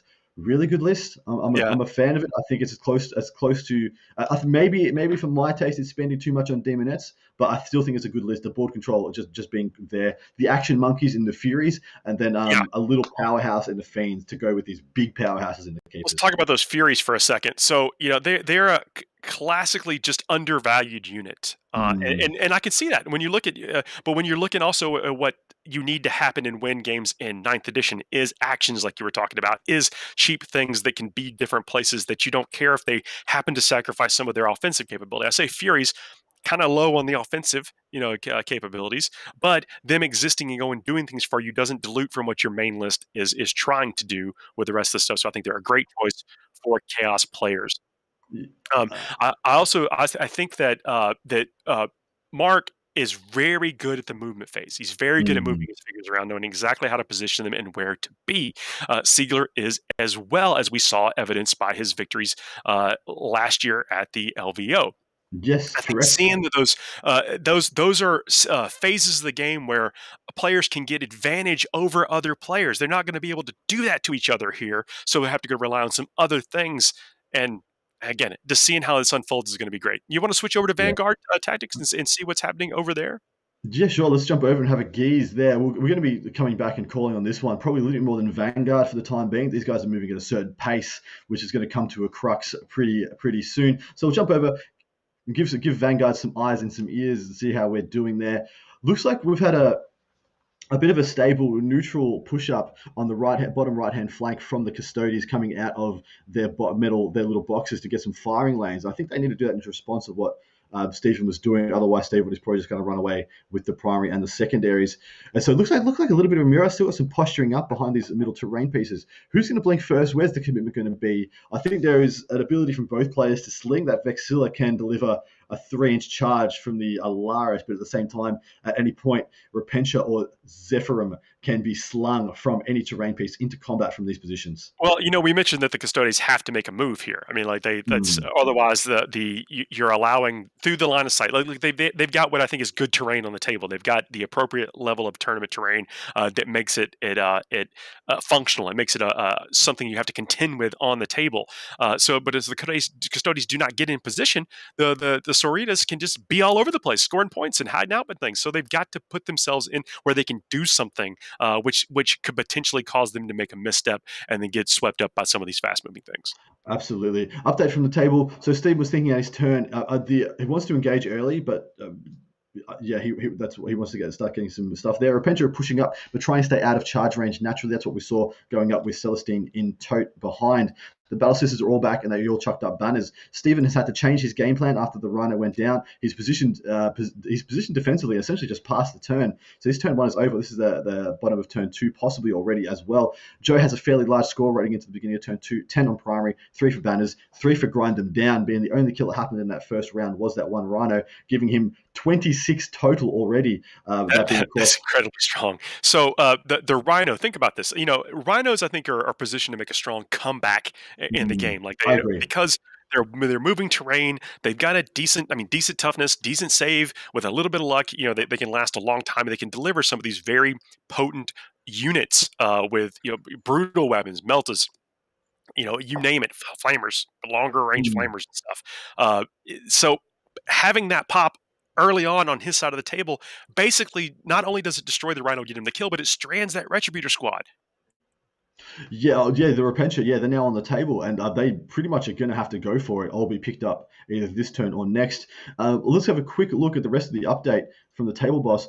Joe. I think the 26 is accounting for battle ready as well. He positions sorry, what are they called? Sagittarium and Terminators, so his Terminators are on the board to push Stephen's reserves out while sticking his dreads on an objective near his shield captain, who was placed for a good stooping dive. Stephen has moved in such a way that Joe could not shoot him. Stephen, so that's it. That's past the turn already. So very little going on in this game. They're very cagey. This is what I said. Players who know each other so well, who well experienced versus each other, we're going to have very cagey games. And I'm happy to say that these guys are playing as if this is like a top table at a tournament. Neither one wants to be the first guy to make a mistake. They want to be on to the next round. I mean, that's really the mentality, and that's what we want to see in these games. Yeah, agreed. So Stephen's also got 10 of his primary and three for raised banners. So right now, if nothing changes, Mr. Coles is going to win by 3 points for a single instance of grind them down. But we're gonna wait and see what's going to happen later, because naturally. Oh, look! At some point in time, the players are going to get hungry, and they'll be like, "Yo, I got to make some moves to get in this." And so you just what you want in that situation. I think what they're doing now is trying to set themselves up for a play like that. Yeah, exactly right. I wouldn't be surprised to see the Repentia go for it this turn. That one unit Repentia can sling and try and dominate the bottom left-hand corner objective. But interesting to note, see with that what was stated there, that shield captain on dotting a jet bike to the middle on the bottom left-hand objective to the right of that ruin. Yep. It was stated that he set that guy up with the intent of being able to stooping dive onto that objective. E.g., he's of the opinion that Stephen Box is going to sling that unit of Repentia into the bottom left-hand corner, try and dominate that objective, and in response, he has that shield captain with the ability to just go straight into those Repentia and pick up a bunch of them, most likely. Do you think the Repentia can stand up to the counter swing from the Custodes? No, they can't. They can't stand up to any counter swing. They have to go in and eat whole units. They have to leave nothing on their plate. They have to eat the whole meal because they're going to get picked up in response pretty easily. Yeah, I think that's where some of the smaller model count of the Custodes actually helps, because you can position your units far enough away from each other to where things can't easily consolidate into something else. And not that you want them to be exposed to combat or whatever, but it even plays out even worse for the Repentia, because they may or may not kill an entire unit, and then there's another one waiting right over there out of their reach to stop that from happening. There is some level of diminishing returns for the sisters. There is but the sisters essentially have 6 hammer units, being the 3 units of Repentia and the 3 units of Zephyrim, and then they've got the 2 nice fire support units and the 2 units of Retributors. Inversely, there's the big one huge hammer unit being the Alaris, and then the baby one being the 5-man unit of Custode Guard. Then he's got the pinch hitting, essentially like Demon Prince equivalent of both the Dreadnought and the shield captain, but then he's got all these bits and pieces, like units of Sagittarium, unit of Venatari. I really want to know where the Venatari are right now. I don't think I see them on this table. I think in the bottom left-hand corner we have the unit of Sisters of Silence. The 2 units of Sagittarium are off to the right with the shield guard. In the middle of the table, I see a unit of 5. That's either the shield guard or the Alaris Terminators. I do hope that's not the Alaris Terminators, because if I was me and I saw them there, I think my Repentia would go for them. I think that's too juicy a target to get off the board, as in that is the best unit that the Custodes have available to them. Custodes, apologies. Getting them off the table in my turn 2 would be very, it would leave a lot of pressure off for me. Because as soon as that unit goes down in the middle, he can try and isolate one flank, can't he? Oh yeah, absolutely. And also, he can mess around and lose that shield captain that you were talking about. I mean, with all these damage 2s or being able, re-rolling wounds and stuff. I mean, there's a lot of hurt that can be put on that. Anything over there, and nothing is safe. Yeah, if I was Mr. Box, I'd be opportunistically rolling the advance for the Repentia just to see what they rolled. If they rolled a 1 or a 2 and I didn't feel like miracle dicing it or re-rolling it, I'd leave them where they are. If they rolled a big enough advance, I'd be slinging them through that ruin. Either that, or he's going to do the unit. I think he can't do the unit behind. I think that Rhino moved this turn. But either that, the one, or if the Rhino didn't move, I'd be getting them out 3 inches, moving them 6, e.g. a 9-inch move, and then getting that advance. Miracle dicing it to be something relevant, e.g. minimum of a 4. So you got a 13-inch move out of there, and then a miracle dicing 1, if not both of your dice on the charge. Yeah, Steven has 6 powerful assault units that have, Mm. at this point in time, I believe, taken no casualties, so they're full up. So, So you know, one unit of Repentia took 3 casualties on the disembark. That's it. That's the only I model got switch it, I we got it. I actually thought that have. was the Yeah. Retributors. So yeah, well, still, that's not a ton of, offensive diminish is where I'm going, and so Yeah. as long as he focuses on this other side of the flank, which seems to be, the least defended from the Custodes, then he can keep that momentum in his favor. Mm. Just been informed that Joe has nothing in reserves, and the Venetari at the bottom middle of screen. So they're the ones below the Alaris, if they Yeah. are the Alaris. I'll double check. Table boss, our good man table boss. What is in front of the bottom middle ruin? Is that Alaris? Is that Shield Guard? Is the Venetari? I'm pretty sure it's not Venetari. I'm not seeing wings on these models. So yeah, it's either the Shield Guard or the Alaris. I'm hoping it's not the Alaris. I feel like they'd be exposed a little bit too more than I'd want. If they were the Alaris, I'd be putting Retributor multi-melters into them Let's jump. ASAP. Let's jump over to the Art of War game again. I think this is going to be in the first couple of turns of their game are really going to see who has Yeah, the upper hand of that situation, and I'd well, like to see how this is playing out. you're actually right. This is it's going to be the tale of two games in two halves. The game where Siegler and Perry is very front loaded, and the one where with Mr. Box and Mr. Cole is going to be very back loaded. So it's going to be cool. We're going to get the very exciting first 3 turns of this one, transition over to the very exciting last 3 turns from the other one. We saw that yesterday with the orcs versus the possessed, mass of possessed, the incursion, as it were. And that Mm. was an explosive game, and I think we'll see something similar here. Like, look at the action there. This is Oh. there's going to be a lot of dice rolled, and I think once the smoke clears on this, we'll have a much better picture of the state and health of both of these armies. Yeah, well, it's going to be a lot of repositioning. I don't think 7 or 8 um, uh, fiends kill 20 warriors. I'm pretty sure they don't kill 20 warriors, especially if they're chronoed. So I feel like he's just giving some opportunities for Siegler to do some repositioning. But the issue is the unit of 12 or 20 warriors are such a hearty, tough stake that if you do not start chewing on it soon, there is no chance, no way you get through the whole thing. It just becomes too much for you. Well, Uh, fiends have 5 attacks apiece. yep. Sorry, 4 attacks apiece, and the Blitzbringer has 5 Yep. attacks. So yeah, not enough, I think, to get through all of those Mhm. warriors. But if he's got enough to wipe out the other 2 squads and then cause Siegler to burn a few command points or things to keep them in the other thing alive, he's winning through a little bit of attrition there. Yeah, exactly right. Now, Mr. Perry has got the top of turn. He did go first. A quick call from our table boss. Top of turn 2, protocol for Siegler is the 5-up Overwatch, which is cute. The right turn to call it. That shows the foresight by Siegler. He got so Mark got 10 for primary, 3 for banners. The Fiends push up left flank, as we saw. Demoness moving up with charge options on Warriors or Scarabs. Mark using the Furies on the flanks to screen out. Only one keeper goes in 2, as in to charge. Mark passes Delightful Agonies. And smites roll low and wound 1 Scarab. Mark in the charge phase, Mark doesn't warp surge, so the Demonettes go into the Scarabs and the Warriors in the middle right. The Fiends go into the 2 Crypto Thralls on the left flank, so they didn't go into the Warriors. Maybe they just went in and tagged them. The Exalted Making Keeper use of goes that up with those the Scarabs really on big the movements. right. Yeah. Yeah, exactly right. 70 Demonette attacks into the central warrior brick. Super bad rolls for Mark. Every 6 to wound is a bonus attack, and 1 6 on 70 attacks. Wow. Okay, so he has exploding 6s, and on 70 dice, he got 1 6. 13 warriors go down when it's all said and done, and 4 stand back up. Siegel positions them so Mark can't attack the same unit. Interesting. So he's picked them up from the front and put them in at the back, so that he's denying some attacks from another squad. So 13 of the 20. So, and it looks like he did roll quite significant unders, and your 4 get back up. So he's a total of 11 from that. They are quite under half strength. So will that mean that the morale test becomes relevant, or is he going to auto pass? We will see, because they will auto fail, having 11 deaths. Next Demonette unit attacks the Scarabs. Better rolls this time, but still only kills 4, so not the whole unit. We'll see how many Siegler gets back. I think he's probably going to get 1 back. Siegler reanimates. Please don't say 2. You got 1 back. Cool. Okay. I was like, for Mark's sake, please don't say 2. A little bit of insult to injury. It's like, because you want that needed to be an explosive turn. I think Yeah. that is pretty much that. Now, look, Mark's doing what he has to do, right? What his army is built to do, Mm. and then Siegler had a big stroke of luck there.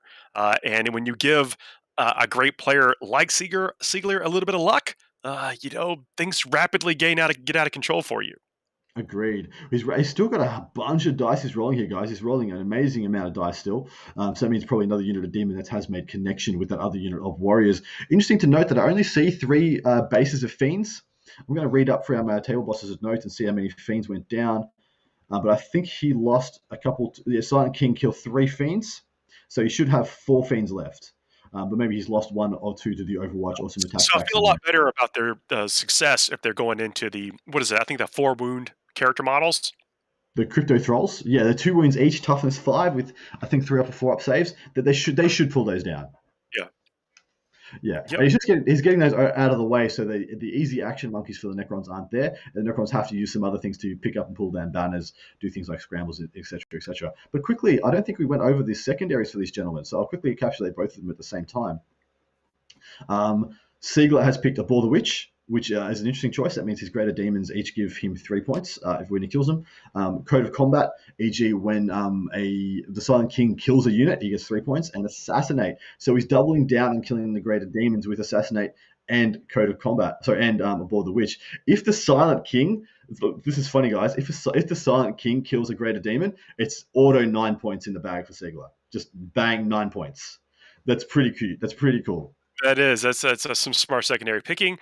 Uh, yeah, the Crypto Thralls Well, have been a bit of a sleeper unit. They're ones that mm, you basically pay almost no points to get a couple of things that are not slouches in the close combat phase and can do these they're not actions for trash.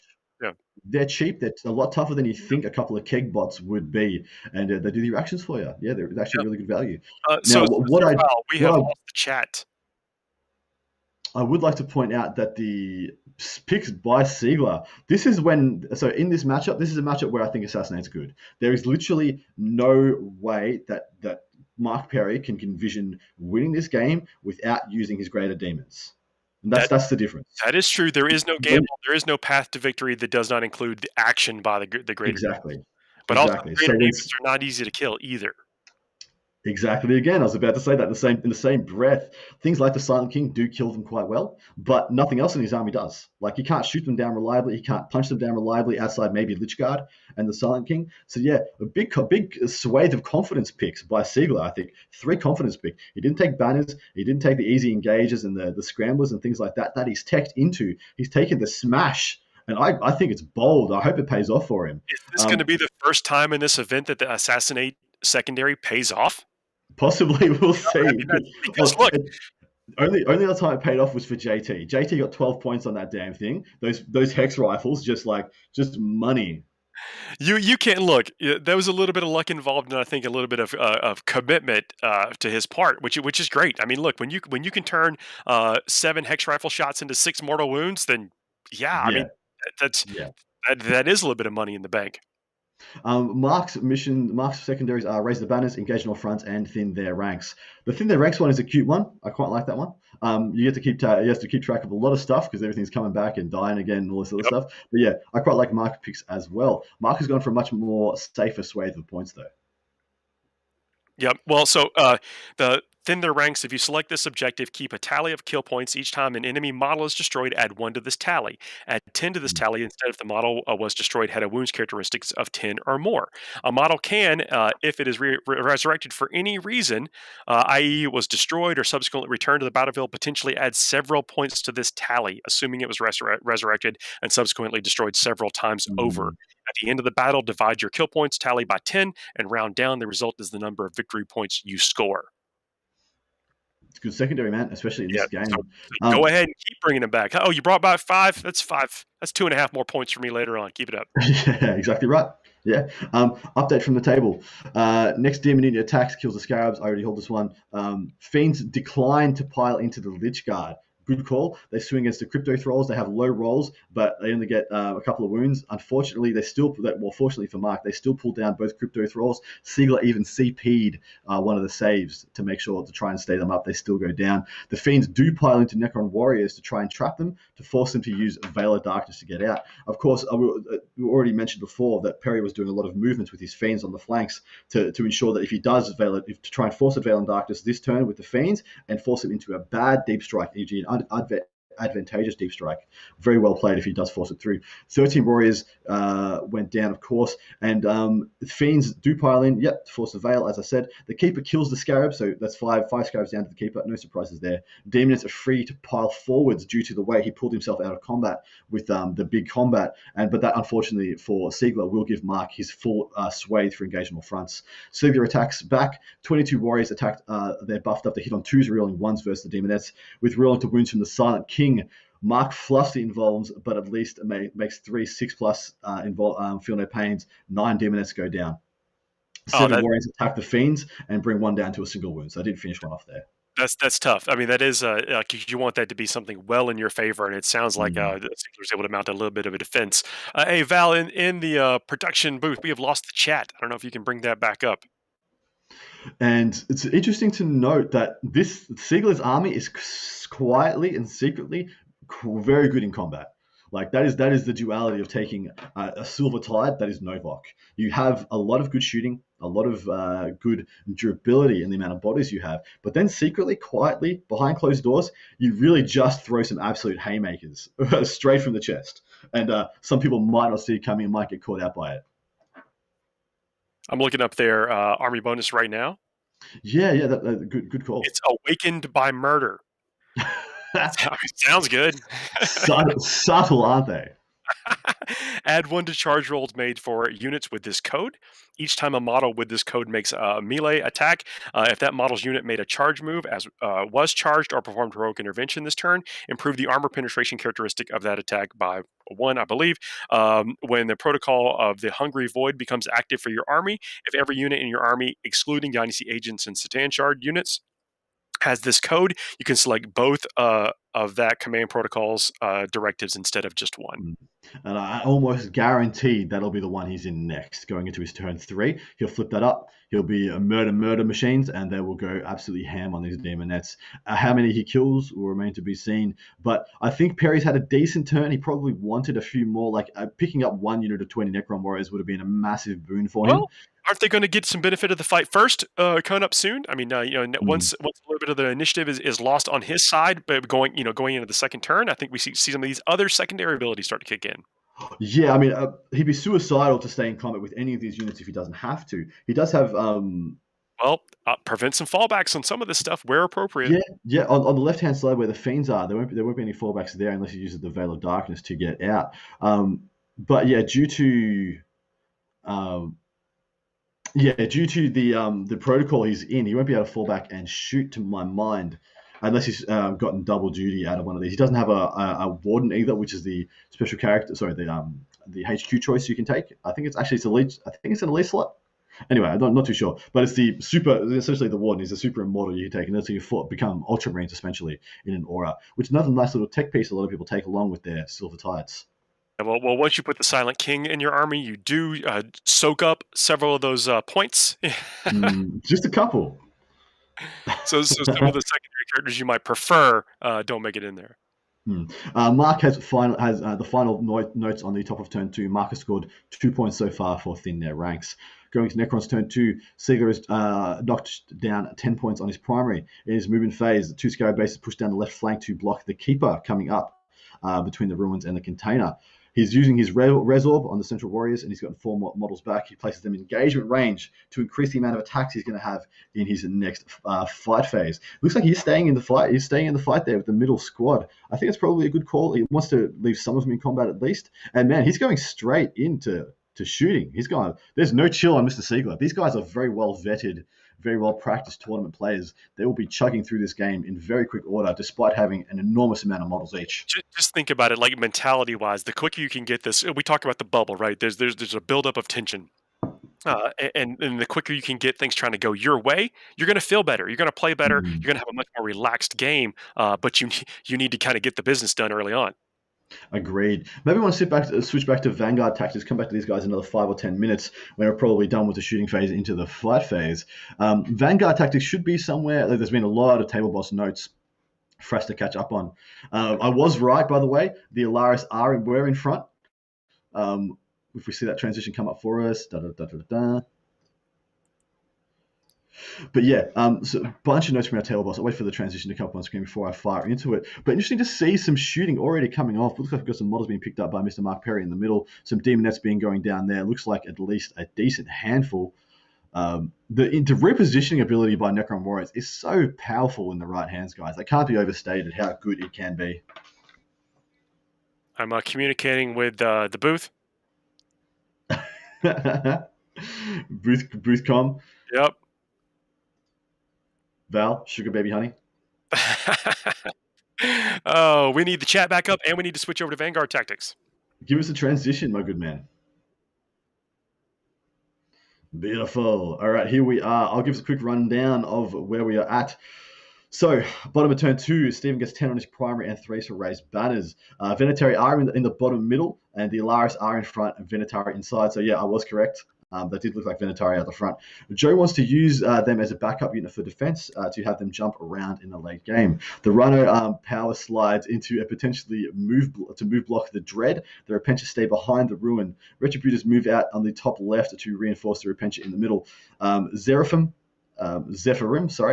in the top right ruin, advanced into the middle ruin. Another Zeph squad drops down in from reserves in the top right ruin. These guys are both playing hardcore defense. I love it. Using that terrain to the advantage. I mean, look, I think is the longer that the sisters stay at maximums like squad size, again, I think it's going to be better for them because they'll able to isolate while the Custodians are using their limited model count to go out there and try to disrupt and score some objectives.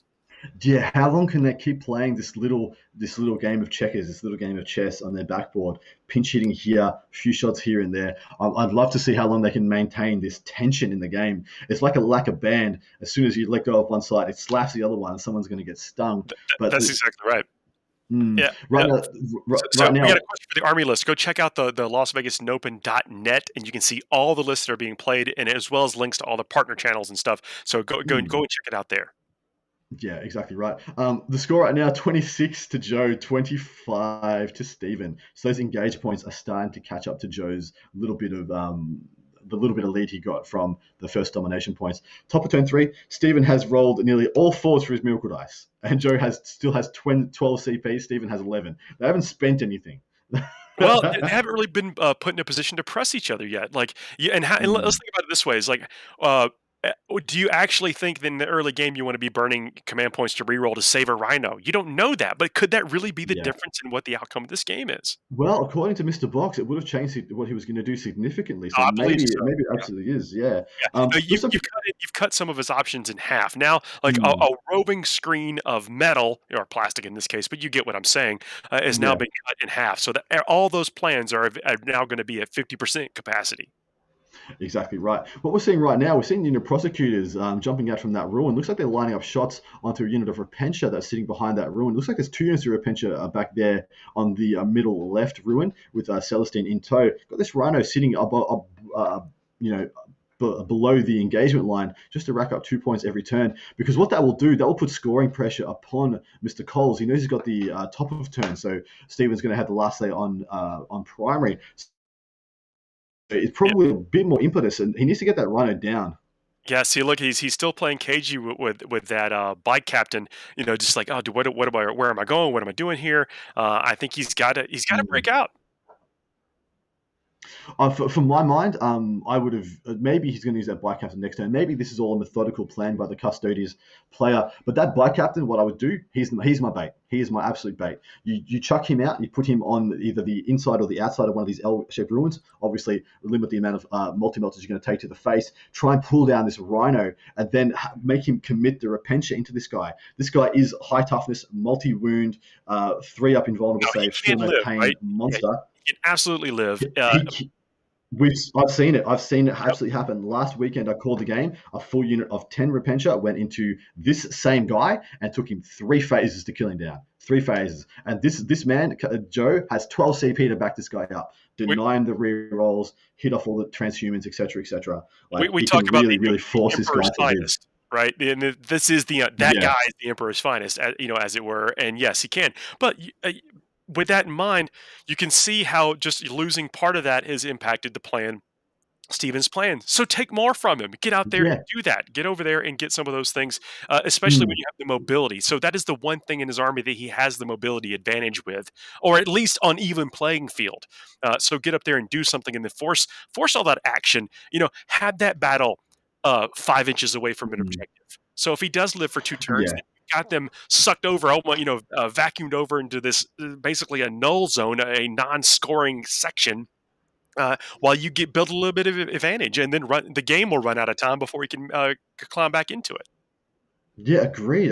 I think he needs to start bleeding out. Like, he needs to start bleeding out Stephen. Stephen having the bottom of the turn and having engage, which is going to keep plotting up wounds. He needs to kill that rhino. It's funny. I just jumped over into the chat for the stream boss. He says Joe is considering charging his shield captain into the rhino. He decided not to. He Might that's be pivotal, look, man. Might be pivotal. it's easy for us to look back and, Yeah. and see this from our perspective, right? They are at the table. They're also the ones that are intimately familiar with their armies, how their opponent plays, and then what their Hmm. long-term strategies are. So there's obviously a line. There's a line of play that we may not be seeing, but I do think that that's it. You go out there and you take some pieces away from your opponent and make them start. Right now, there's no disruption to Steven's plan other than that initial thing, and then since we see how much Yeah. it's disrupted, keep the disruption going. Yeah, exactly right. And he needs to make a move. He needs to do something. So what I'll be doing, that shield captain goes into the rhino, a Lara sweep down below behind him, staying out of a good charge range from the Repentia, Venatari reposition as well, and then next turn, if he has to commit to the shield captain, or the shield captain sweeps around the flank, eats a half, maybe a full unit of Repentia by himself, and then once again, still probably lives if he pops all the defensive buffs Yeah. on him, and then the Venatari come in to clean up. Yeah, or he does exactly what we described. He rolls a bunch of ones and then has a sad face. And the other side face, also an option. But the reason I'm saying that might not be a great play. I think it might be the best play he can make right now. The thing is that if he does nothing, he's gonna lose. So the impetus That's is on the that's the main Custodes point. to That's change what the I'm saying. game state. Yeah, the Yeah, I Custodes completely need to agree change with the what game you're state. saying. That's it. You have to influence exactly that.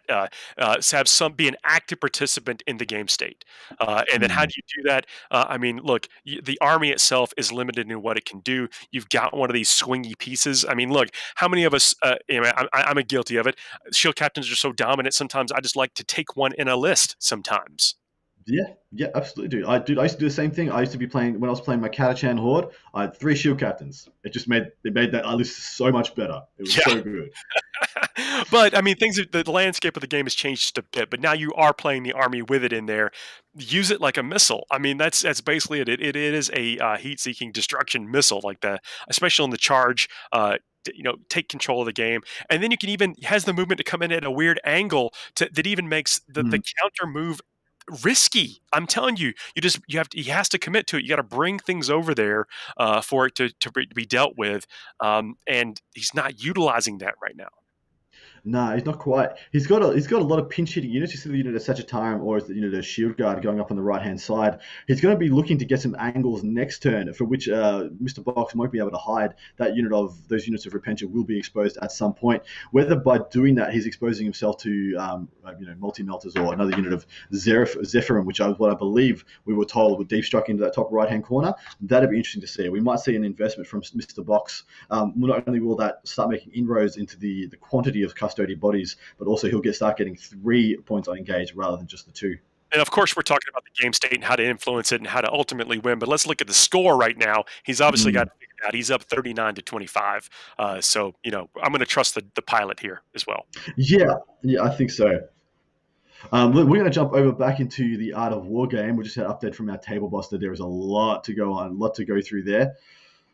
Okay, geez, man, these guys just, like I said, 0% chill, like sub-zero. Like, no, sorry, they're a boiling level. Just no chill on these gentlemen. All right, update from the table boss. Yeah, Raven Gear asked a lot of questions Shooting like phase. who has the advantage in the other game, and right now I think long term Steven has the advantage because he's going to get that bottom of the turn and able to Mm, come back on some scores if Joe continues to play passively, but that could all change in a matter of a moment. agreed. Sorry, I jumped in there, but I wanted to address that while I No, was no, no. still there. 100%. Please do it all. We want to interact with this chat as much as possible. Shooting phase for Mr. Siegler. Mark Perry warp surges his pink demonettes, e.g. his most exposed central demonettes, to get them the 4+ invulnerable save. They might also be the unit that has delightful agonies as well, making them very hard to crack. Siegler spends CP to auto wound on 6s and shoots 20 Necron warriors into the demonettes on the right side. 40 shots later, 10 are dead. Very solid saves by Mark. 2 Min-Hears shoot down the -1 to wound keeper on the back right flank. Spends CP to auto wound as well. Mark fails saves and the keeper takes 12 flat wounds. Ouch. The warriors and the Voltic staff shoot into another unit of demonettes. Only 2 left from the right-hand side unit. The Chronomancer shoots the 4 wound keeper, but even with a CP reroll, fails to wound. It's pretty funny that notoriously on their stream, their Chronomancers with the Entropic Lancers have been like the biggest wet noodles. They just can't get anything done. Into the charge phase for the Necrons. Lichguard charge into the Fiends. I was assuming that was going to happen. Those Fiends are probably going to get butchered. The second warrior unit charges into the central demonettes, positioning themselves to leave a gap for the Silent King, who also charges in. Mark has warp surged once again in that unit on the pink demonettes in the middle. Siegler has activated his warriors that just charges the demonettes. So this is where fights first is going to play into some role. So the Fiends are going to get to fight into either the Fiends or the second unit of demonettes are going to get to fight after this unit of warriors punches the central demonettes. So as you can see, there's one unit of demonettes, the pink ones, just to the right of center. They look like they are unengaged. They have not been charged. Where is that big old Silent King? Where is he? Or maybe we're still catching up. Maybe our stream's still catching up. We haven't seen that charge roll yet. We're still in the shooting phase. Yeah, it could be, but say the Keeper Secrets have 16 wounds, so taking 12 wounds is a bit of a what is Bit it? of a A hate yikes. step. You know, Bit of a yikes. he's gonna feel that. She's gonna feel it tomorrow. Yeah. Well, what that also does is it lowers the attacks well, so that this is now bracketed to the extreme with 4 wounds left. We're looking at 4 attacks. So I mean, cut the efficiency in combat a lot. I mean, what is that? Yeah, agreed. 33% or something percent less effective now. Still hits on 2s, but the damage output's going to be severely limited. Yeah, exactly right. It looks like we're seeing the shooting phase. I remember you guys reading on the stream that there's going to be 2 models left from this unit of demonettes on the right-hand side that's being invested as we speak. And this keeper coming up on the right flank, I think, is going to get numbed on pretty significantly. It's either, I think it might be Shalaxi. I can see there's a little bit difference in the models on the bottom left-hand side. It looks like that one looks like it is the greater Forge World Keeper of Secrets. I believe that's most likely to be the Shalaxi model, with the other 2 being homogeneous, and therefore my assumption being they are the regular ones. So one of those keepers is I was going to look up Shalaxi, but and I think the other one might be getting charged in the face by the Silent King. It's actually pretty intuitive. Like Shalax. Yeah, Shalax and then E, I believe is the set. Yeah, no, it's actually also one word. It's just Shalaxi. Well, according to actually, I wouldn't trust Mark Perry's alliteration, unfortunately. So it could be whatever. It could be anything. could be anything. We'll figure it out. Look at that hat. Just that Mark. When you meet Mark Perry, he does look like a man who would wrangle gators. Yeah, me totally. I've always had very enjoyable games. He's in the same region as I am in the States. I'm from the southern region, if you couldn't tell by my accent. But I had the opportunity to play several times, and always a pleasure. Yeah, absolute legendary man. I met him. Went to Outback Steakhouse with him this time last year. Amazing fella. Had a good time. I think you've given me your impression of Outback coming from Australia. Well, man, it's a really unique experience. You know when you go to a Chinese restaurant in another country, and maybe Chinese people go there and they're like, "Is this what people think our culture is?" Possibly, it's very good food. It doesn't matter.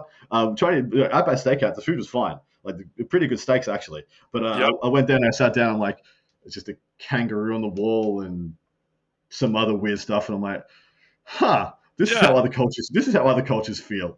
So we're having some questions in the chat about the angles and stuff. So these are our partner streamers. Like these are their streams. Like we're getting a kind of a window into what they do. Go into their channel. You may get some more insight into what they're doing. But what we have is that we have a crew called we call them the table bosses, and they're feeding information about what's Mm, happening. We can't unfortunately give you any better view into that other than kind of relaying what we're getting fed to us from the table side, and that's really beneficial to help us, and we appreciate them going that extra effort and giving us that info. And yeah, man, exactly right. we need some telestrators, and trust me, that's in the works. You're looking at this. Mm, Think about how much we've evolved from the last year to now, and then where we're going yeah. to be shortly after this. We're jumping into uh, the growth that we're going to have is going to get shorter and shorter and more exponential as we go along. Thanks for everybody for coming along with this journey with us. Absolutely. And please, by all means, if you feel like donating to our Worth the Cause, we are raising. This is a charity fundraiser in addition to being an extravaganza of the highest quality, hopefully. But there is a Gleam raffle going down where you can support the various content creators who have joined us on this endeavor. Please, and by supporting them, you will get entries into our raffles, which the keystone, the flagship prize of which is a $1,000. That's right, four-figure shopping spree through Frontline Gaming. Buy whatever you want. It doesn't have to be Games Workshop product. You can buy board games, all sorts of things. But yes, of course, start a new army, guys. We know who our client base is. We know who Well, our viewership look, is. I'll say this is like if the army lists that you've seen have inspired you to do anything, let Good us know call. because I mean I Yeah. actually do think that some of these lists are like cutting edge, bleeding edge on a little of this stuff. Yeah, I agree with that sentiment. We will be having the first draw at 12 at midday. That's Pacific Standard or Eastern Standard Time, That Val? is in about Yeah. 30 minutes. So in about 30 minutes, we're gonna have a first, I believe, the first drawing First, from first something in drawing. the game. Yeah. We'll be able to announce that live for you guys on this stream, which is pretty exciting. Yeah, so As the gleam and the raffle and that kind of stuff, it's all completely free. Like this is all just just go and support the mm, content creators, and like do the likes and do all that kind of stuff, and that just get you in the contest for some of this stuff. Exactly right. And then, of course, you can go over to LasVegasNopen.net and directly support our charitable foundation that we're supporting, which is a charity raising money for PPE for frontline workers to keep them safe whilst they are battling the coronavirus pandemic. If you do feel like doing that, please jump over and hit that donate button on the LasVegasNopen website.net, of course. Yeah, Paul, it had a couple of what's the last donations count come on the in. donations? What's the Yeah, I last had count on the a donations? couple of donations come in the last little bit. We're sitting just over 4,600 USD. Ooh. I mean, look, and that's all from the community, folks. Mm. Yes, it means a lot, and it's just kind of one way to kick in. Over the course of this, was it 36 hours of streaming? Yeah, we're not even halfway through this bad boy. Like it's significant. We will be halfway through soon. Praise be the Omnissiah. But I love doing this. It doesn't matter what day of the year, what time of the day. I have just such a burning passion for this community and doing this stuff. I know Paul shares it with me, and we just bounce off each other so magnificently. And hopefully, you guys are feeling it. Hopefully, we are just pouring passion through the internet into your brains and eyeballs, and you're feeling invigorated for hopefully a resurgent scene for 40K in 2021. Well, I look at this. Like I know that there are a lot of Necron players out there, and we talked about how different. Like I don't think I've seen two of the same Necron list ever in the same conversation. And so if this is new to you, this is definitely like a template. I could see a template forming around this. Okay, Look at that, yeah. Look at that's how well he's left that hole for that Silent King to get into that combat. Just some very, very well placed, masterful positioning by Mr. Siegler. Of course, he has fly, e.g., he was able to jump over that model. The mid here is just piling in around him. Interesting to note that he went in that side. I suppose he didn't have much of a choice. That he would have had Necron Warriors in his way because if he could have made it. If he could have made it into a keeper, I was of the assumption that he'd probably just go straight into a keeper if he could. Well, you mentioned earlier that if the Silent King happens to kill a Keeper of Secrets, it's like a big point swing. So it's like This banking on the many. points. It's Yeah, this but many. you're limited to certain things with the Silent King, such as what his Mm. actual movement and stuff is. Yeah. Maybe he thinks there'll be plenty of time to pick up points later. But again, you've got that big base. We talk about the things. The base size really keys into some of this high level play because they're masters of positioning. Both these players are absolute Mm. masters of positioning. Yeah, Yeah, absolutely right.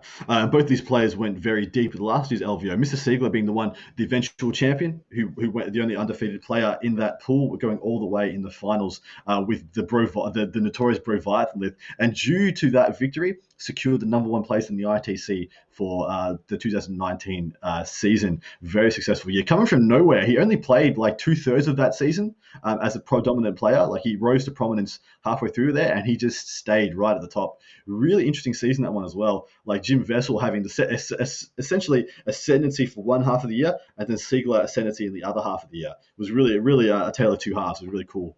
Oh, we saw people focused in on top play and playing well, and then out there and being playing in different places. That's one of the Mm, coolest things I get often asked is like, when should I start going to tournaments? Well, now it's a little bit easier of a question. When it's safe to do so, when we can yes. all get back together, that's when you should do it. But as soon as it is safe, confirmed safe, I think it's a worthy endeavor. I think it's a natural extension of the hobby to go out there, interact with people that you share. You have a lot in Mm, common. We talk about this as a common theme. It's like by the time you've gotten to that table, think of all the shared experiences and commonality you have with that other human being on the other side of it. And it's fun. I mean, some of my best friends in the world I've met through this hobby, and I'm happy to be able to come and share those anecdotes with you and share the idea and experience of these big events with you guys right here online right yeah, exactly right, my man. Well said. Couldn't have said it better. Let's see what we've got from the table bosses. The table boss is a little bit ahead of the stream, so we're probably going to take it easy because he's padding out the end of this fight phase. Looks like we're seeing the Warriors fighting into the Demon Nets. So we might switch over and do a transition over to Vanguard and come back to these now. Yeah, guys in let's about see that. 5 minutes when this A lot of die rolling fight phase right is now wrapping up. with the sheer Yeah, there's a lot of die rolling. It might take some time. Okay, have we seen a big move here? I'll just give us an update from the table boss. scores a little So yeah, tighter. yeah, 39 to 38. Stephen has to bring in the rest of his reserves this turn. He just turned 3. He has effectively caused Joe to box himself in, even in by even having the reserves. So Stephen still has his while we stand we fight units available. So the score could swing at the end of the game, which is why I was thinking the Custodes really need to pile on some pain and get some things moving. Stephen is explaining how both players have been trying to set up for the counterpunch.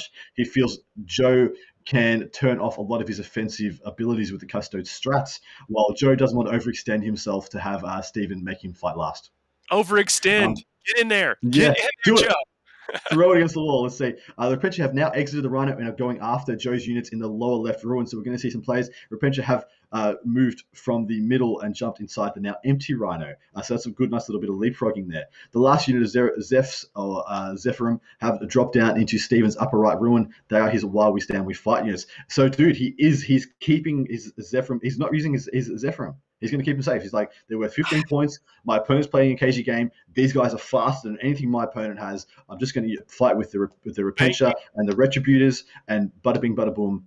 Like, Banking let's those just deny a bunch of points. is smart play, right? It is smart play. Hmm. That takes a lot of Well, discipline and a lot of reserve. it does. It does. It takes a lot of inner fortitude to be like, hey, I've got these 3 really expensive units that represent like a quarter of my army. They don't shoot at all. I'm going to keep them on my back board edge, you know? Well, let's think about that for a second. So he actually came into this fight with 6 assault units that each have the ability to Mm, take out one of the Custodes units. The yeah. Repentia can do it. The Seraphim can do it. So he I guess right now with the state of play, he doesn't feel like he has to, and I have to agree with him. If Joe's going to allow this level of defensive play. I don't want to say passive Mm, because they are doing things right, but it's very defensive. They're waiting for somebody to make that mistake for them to slip it in, like where you get around the neck and throat to take that opportunity. mm, He's not going to have to commit those Ephraim then while the state is like this. I think Joe has to force it to where he feels like he has yes. no other option to bring those things in. Now, maybe I'm giving this analysis because I want to force a conflict because I also have trouble containing my troops that get in there and Blood hacky slack. Angels. So Blood Angels play, you guys. Who would have thought? maybe I'm projecting a little bit here, but I think that's Blood Angels player. you want him to feel like he has no other option but to commit those things.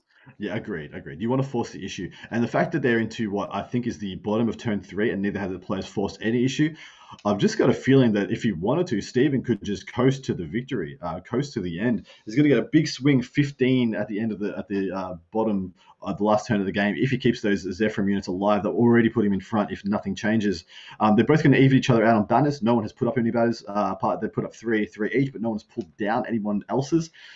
The sister player Stephen Box can just play to get 2 points every turn on engage and just keep racking up a couple of points there.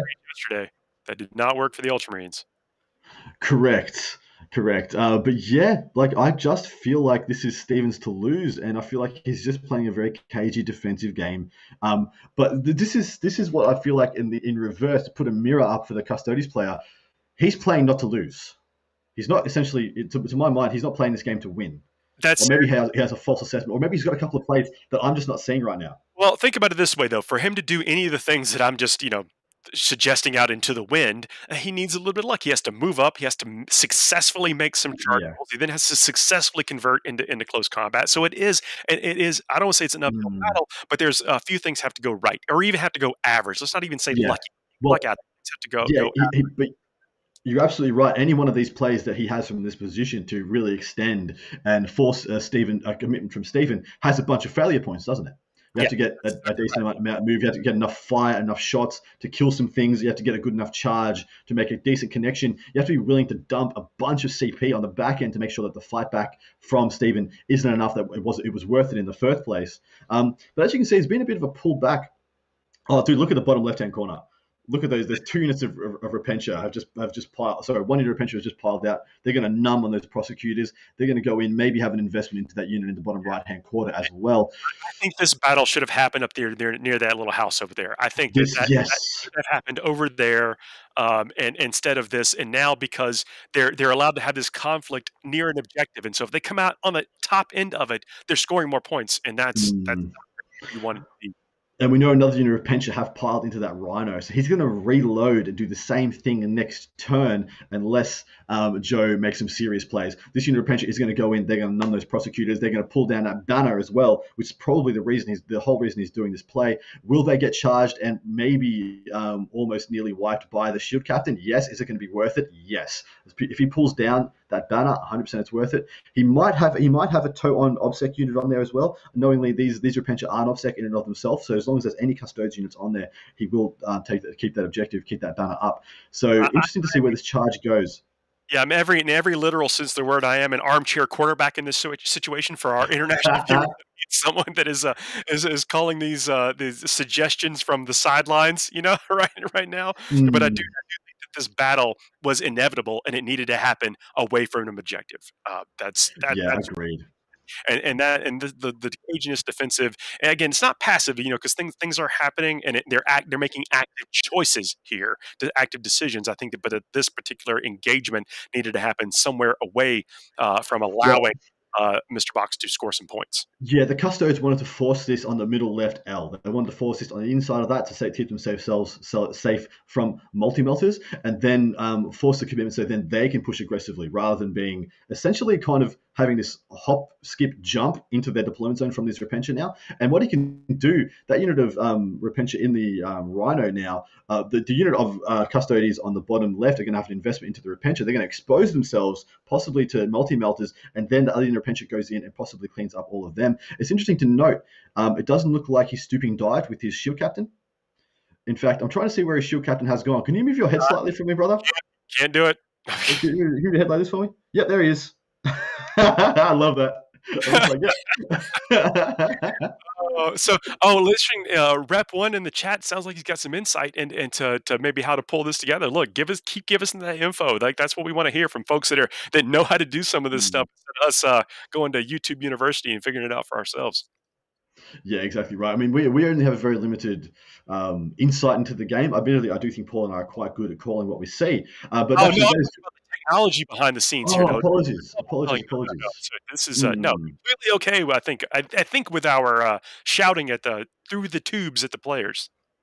Yeah, Stephen's units have been. I'll just let you guys know. It looks like one Alaris has been killed from that middle squad, and it looks like some wounds have been done. Another one. That's Stephen just putting pot shots. He's putting a couple of multi-melters from his backboard, I'm assuming, and some bulges here, there, and everywhere. Just trying to wear those guys down. I Well, really don't know why those are outside the ruin. They could be easily be inside the ruin. I mean, you'd still be able to see them, but they would definitely be getting the cover saves because I'm not quite sure how the guys are ruling their terrain. Is touching the footprint good enough?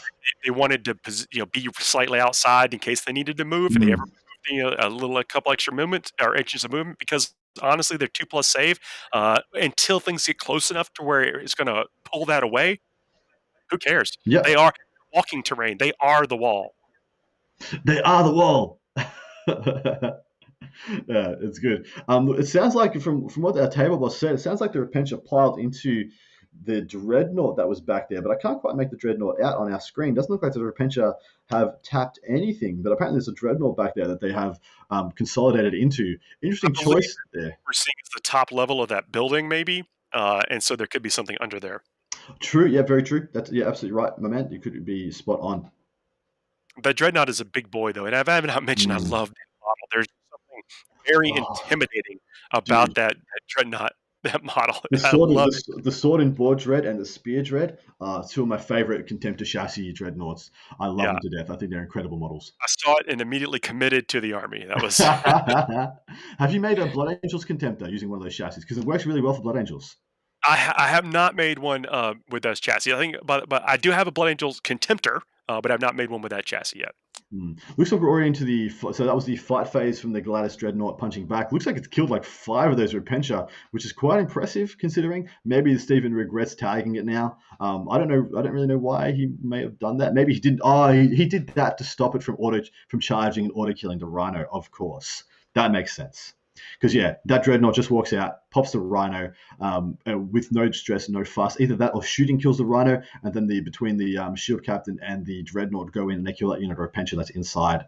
So yeah, this is a good play. This is a good play by Stephen. Tapping that dreadnought, either walling it off from being able to move outside that ruin, which might have been what I did. Just consolidate enough that you're outside an inch, don't engage it, but just make sure its base can't move around the lip, around the side of the ruins. E.g., you can't move out to get that unit anyway. Can't get close enough to make the charge. But yeah, Agreed. tapping it works just fine. Agreed right there.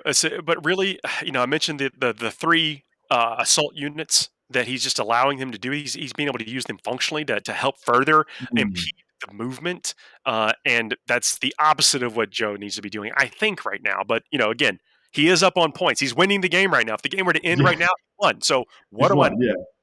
Yeah, yeah. Looks like we're going into the top of turn 4 for the Custodes. This is it. This is it. They got to go. They got to go, man. Well, he's moving. You It got to looks send it. he's out there. But is 2 turns enough to make the difference? Or I guess I should Yeah. say to make the difference, but to compete with Steven still having basically everything to rack up points at the end of the game. So bottom of turn, we know it's bottom of turn 5. Stevens one are going to sling, pull down 1 banner, and take away some primary. That giving him a 15 on primary and an extra point on the banners in a big bottom of turn swing. So what he wants to do right now, if he's not going to have a full commitment into his opponent's lines, into his opponent's army, he wants to start insulating objectives, start walling off the entire frontage of them. So it makes it a lot harder to get around the sides. E.g., has to come into combat with him, force him into the combats with you. You still have enough CP. You can Oh, deny rerolls. You can buff yourself up, thank transhuman if you you. gotta. I got to say one second. Sorry to jump in, but if he does not move that shield captain, I'm going to England. We will see. Let's jump over. We're into the movement phase here. Let's jump over to our Art of War game and see what the progress of Mr. Perry and Mr. Siegler is.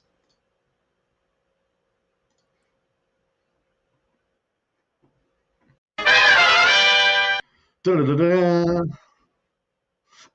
Hey, Wrong that was game. great. Hey, look. Hey, look, rank the same one. Let me check on that shield captain's still there. Everyone loves the Batman one. It's the people's favorite. We have had 0 complaints about the Batman interlude. Oh, sarcasm is rampant. It is. Yeah, yeah. I'm a sleepy boy. Leave me alone. In the middle of the table, there is a lot less demonettes. We're seeing some disparate units of demonettes here, there, and everywhere. Still got two keepers standing up. They both look like they're moving quite aggressively, with Shalaxi about to join the fight. Those looks like there's one fiend left that's fallen back from the Lich Guard, which is a clever decision. Lich Guard will butcher them and is onto the left-hand side of the table, probably just sitting back there, ensuring he's going to get another 3 on engage. I'm just going to quickly go to our stream boss. But what are you seeing here, Paul? Anything that I didn't call that I missed? No, I don't think so. I think the Silent King's still there, right? Yeah, yeah, still there. Probably all is right with the Necron plan. The Silent King is there. Shalexi is in combat though, killing warriors, Mm-hmm. which is good. Yep. So update from the table boss into the Slanesh turn 3. Sorry, I'll just rewrap what happened on the bottom of turn 2. Siegler piles in closer to the keepers, 5 more DMS die, yet for a total of 9 so far from I think that's from the Warp Swords unit. Not enough died to deny the next warrior squad from attacking. Mark activates the DMS with fights first, has to split attacks between 2 warrior squads, 17 attacks on the first unit to only kill 3 warriors, rough, and doesn't kill any models from the second squad. Very rough. Siegler activates his second warrior unit, 12 attacks equals 2 more dead demoness, so 11 total from that unit. Into morale, central demoness fail morale, now below half and lose 5 models total. Only the sergeant and the banner left. That's very, very, very rough. Everything else passes. Slash turn 3. Necrons do shenanigans. Absolute shenanigans. They turn on the 5+ Overwatch protocol again turn 3, and Richard uses the Silent King rule to overrule that and switch it to the fallback and shoot protocol. So he's going to have a powerful next turn shooting phase one way or another. 10 points to mark on the primary. Mark continuing to screen out his behind and his flanks versus the Veil of Darkness, which is still yet to be used by Siegler. He's tried to force him to use it at least once now, possibly twice, and Siegler's holding his cool, holding his nerve, waiting for that late game play. A single fiend backs off to the left flank to stay alive and deny the Veil on that side as well. The single surviving Demonette from the right-hand unit behind the central runs away to get more engage points and to stay alive. Demonette's in the middle, fall back into the left, again, to keep units alive. Celeste pushed up central to charge the warriors. He can do a lot of damage. She can do a lot of damage. And the 4-wound keeper junes up to join his buddy on the right flank. It's possible he puts 2 keepers into the Silent King or none. He just goes to none in on warriors. Demonettes are still camping out on objectives in the middle and of Mark's deployment zone, and run up behind the central ruin, stringing out to keep contesting objectives, but allow charges into the central warriors. Risky move if he is forced to move out too far in the assault phase if he overextends. So yeah, it looks like we're into the Psyche phase, possibly going to the shooting phase pretty soon. Mark is looking like he's stretched thin. He still has a lot of very powerful units though. All his keepers are still alive, which is very, very important for him. We know some of them are hurt though. I mean, so that's is like they're not as beefy as maybe he wants them to be right now, which is really that plays right into the Necron strategies of firing enough shots to take away a few wounds at a time. And if you only have a few wounds left, that means your model goes back in the box. Oh, okay. Siegler fails to deny the 6-up. So there's one of the powers, I think it's Cacophonic Choir, which is you roll a dice for every model in a unit. On a 6, you take a mortal wound. He failed to deny that with his Siderican 4+ deny, or either that or it's the Silent King's just roll it to deny. And he lost 5 warriors from the middle unit. That's blocking the Silent King from being charged. Smites from a keeper, rolls double 6s, kills 5 warriors, but loses 3 wounds off the keeper. I'd love to know if that was the keeper that was on 4 wounds left and is now down to 1. Yeah, it's possible. And he got the Feel No Pain strat off on power off on Celeste. The other smites fail. In the Celeste shooting phase, Celeste cracks her whips and kills 1 more warrior. Shalaxi kills one of the Scarabs that was blocking her charge, and the keepers with their whips killed 2 warriors. Siegs is still able to keep the keepers and Celeste blocked off from charging the Silent King though, which is pretty good considering how many warriors died there. So he lost 5 warriors and then he lost another 5. So he's lost 10, 11, 12. He's lost like 13 warriors this turn from that central one blocking the Silent King, but maybe he double layered that bad boy. Blocking the Silent King, like what is left actually kills the Silent King at this point. I mean, that's literally keepers. He has to put in he has to put in more than 1 keeper and hope that the first one doesn't die because they'll both fight last. What is the wording on the Silent King's fight last? Is it you aren't eligible to fight, or is it that you don't count as charging? Because then, if they don't count as charging, then their fight first still means that one of them will activate before the Silent King. I'll be interested to see what the wording is on that one, or what the ruling has been from the FAQ from these gentlemen. because we have had a lot of FAQ rulings happened. FLG and the ITC Council have made a bunch of rulings specifically for this event, which they would have had to have done fully LVO anyway. So it's nice to get that clarity out there. But a lot of the gentlemen in this event have had the opportunity to chuck up questions they have about rulings, and the people who've been running this, and also some of the wonderful people we have access to, have made rulings based on what they So believe. But as you can see, what you're you talking go. about, fight last versus a fight last ability. What the Mm, Obsidian's generator says at the start of the fight phase, if there are any enemy units within engagement range of says, oh, sorry, yep, says right. Then until the end of the phase, those units cannot fight until after all other eligible units from mm. your army have done so. Yeah, so there we go. So Slanesh has fights first, and he has fights last. So technically, that still means that it goes back to charges, and what the keepers would get to fight before the Silent King. He would get to interrupt though. The keeper, he would get to interrupt. So one keeper would fight into him, then he'd have the chance to interrupt, and then the second keeper would go because it goes to charges. So obviously, you pick your most wounded one first, so he gets the definite swings off instead of potentially not. But at the same Right. time, like the Silent King has a bunch of wounds, so are they killing him? Yes. Well, I think that Perry's just took his only shot he's going to get at the Silent King. I think his swung is missed because, as you can see to the right of the Silent King and in front of him, there is two warriors and a single warrior, and those ones are enough to stop those big based greater demons from getting into contact with him. And due to that, he's not going to be able to get him down this turn. You see the models? There's only Yeah, like 3 models that are stopping his 2 keepers from getting contact. And that's all it took. He killed like 13 of these damn guys, and it only took 3 of them to stop this play from going off. I There's feel like a they're right there, just licking their claws and chops. Like I just want to mm, be in there, but these warriors doing their duty, doing their internal duty. exactly. Yeah, exactly. So yeah, Shalaxi got That's, I yeah. mean, look, I don't want to say it's keyed off to some poor rolling or certain below average rolling, but there are some of those warriors are literally on borrowed time.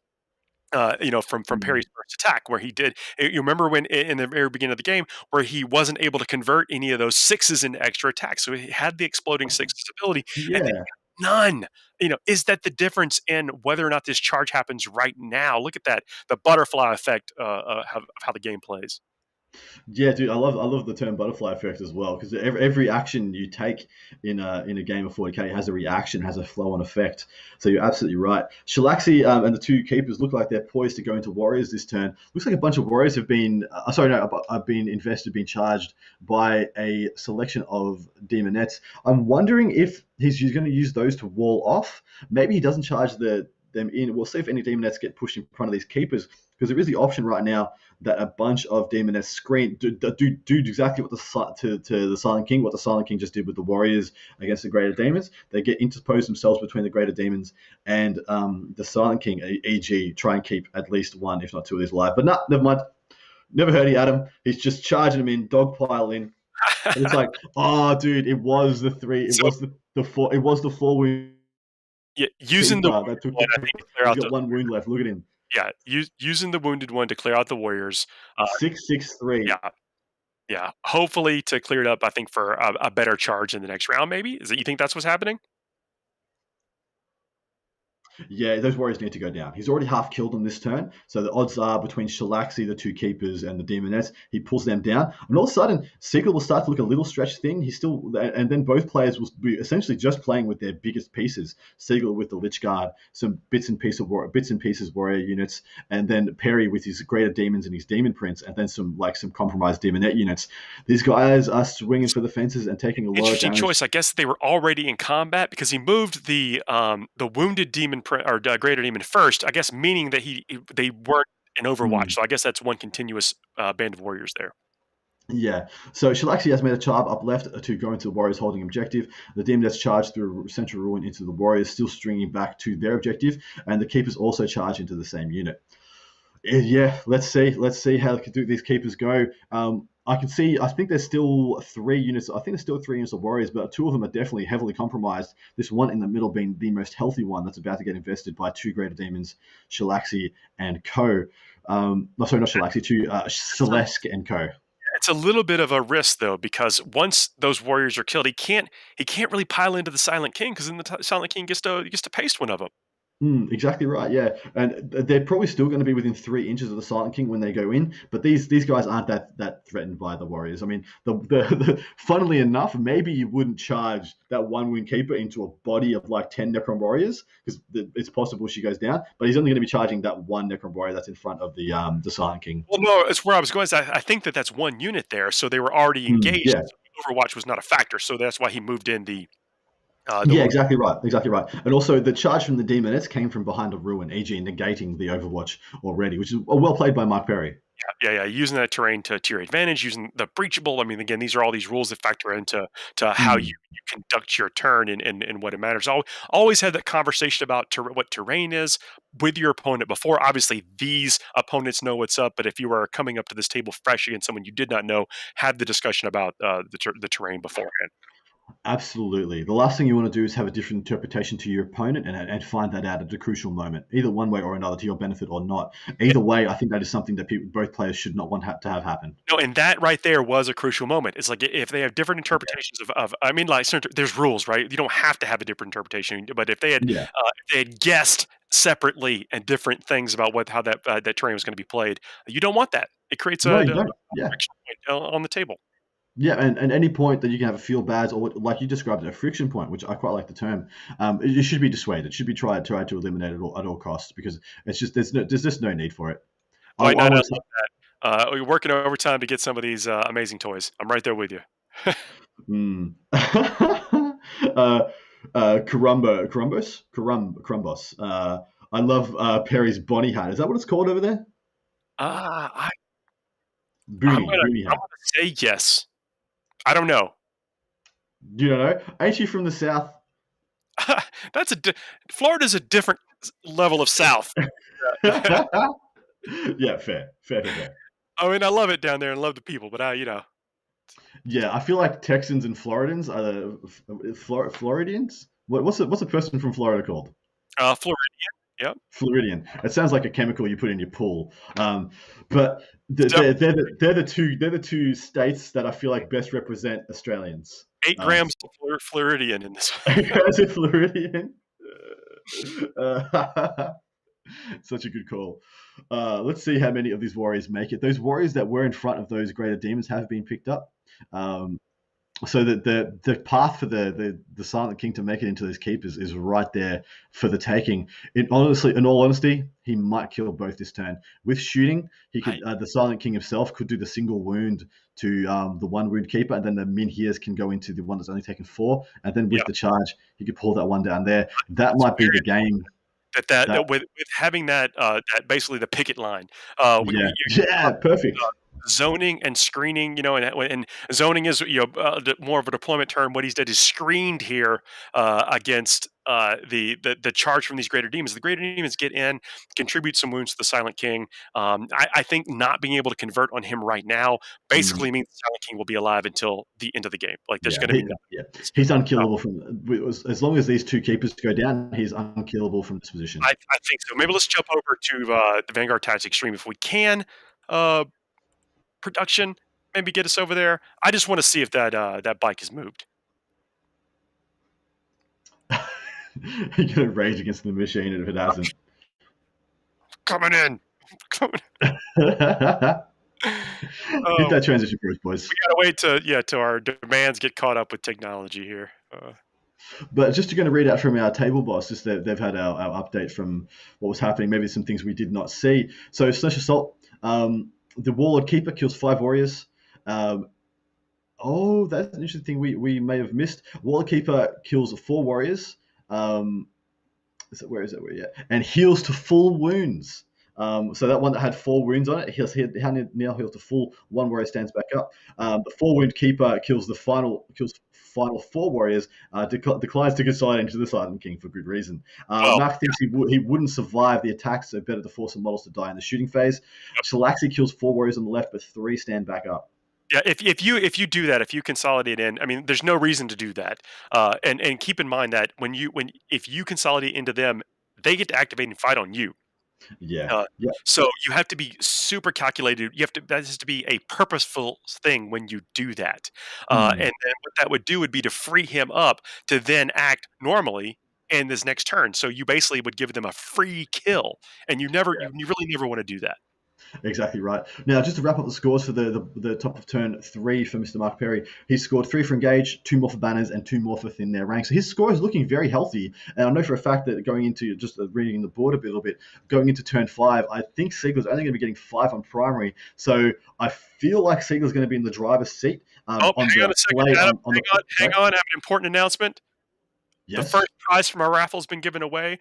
Omar Oh. Montalavo, if you're watching, I know Peter the Falcon just put that in the Hmm. chat, but you just won yourself a brand new Silent King model just for going and contributing some likes and stuff in our gleam. Sorry, I had to get in there and mention No, that dude. before it disappeared off the screen. I love giving stuff away, and the contributors and the people that have done it. So to make it possible for us to do that, go and check out the Gleam. You can click away in that and until the end of the promotion, which is later on. You got plenty of time. Get there and do it. Yeah. Check out our partners. Exactly right. So Omar Montalavo, if he's in the chat, if anybody knows who he is, we would love to hear from him. If he is your mate, if he's your friend, you know this guy, reach out to him, tap him on the shoulder, whisper in the ear, you just want the Silent King, mate. Jump into the chat. We would love to hear from you. And how cool is that? You're getting to see the Silent King on full display. The Silent King is doing.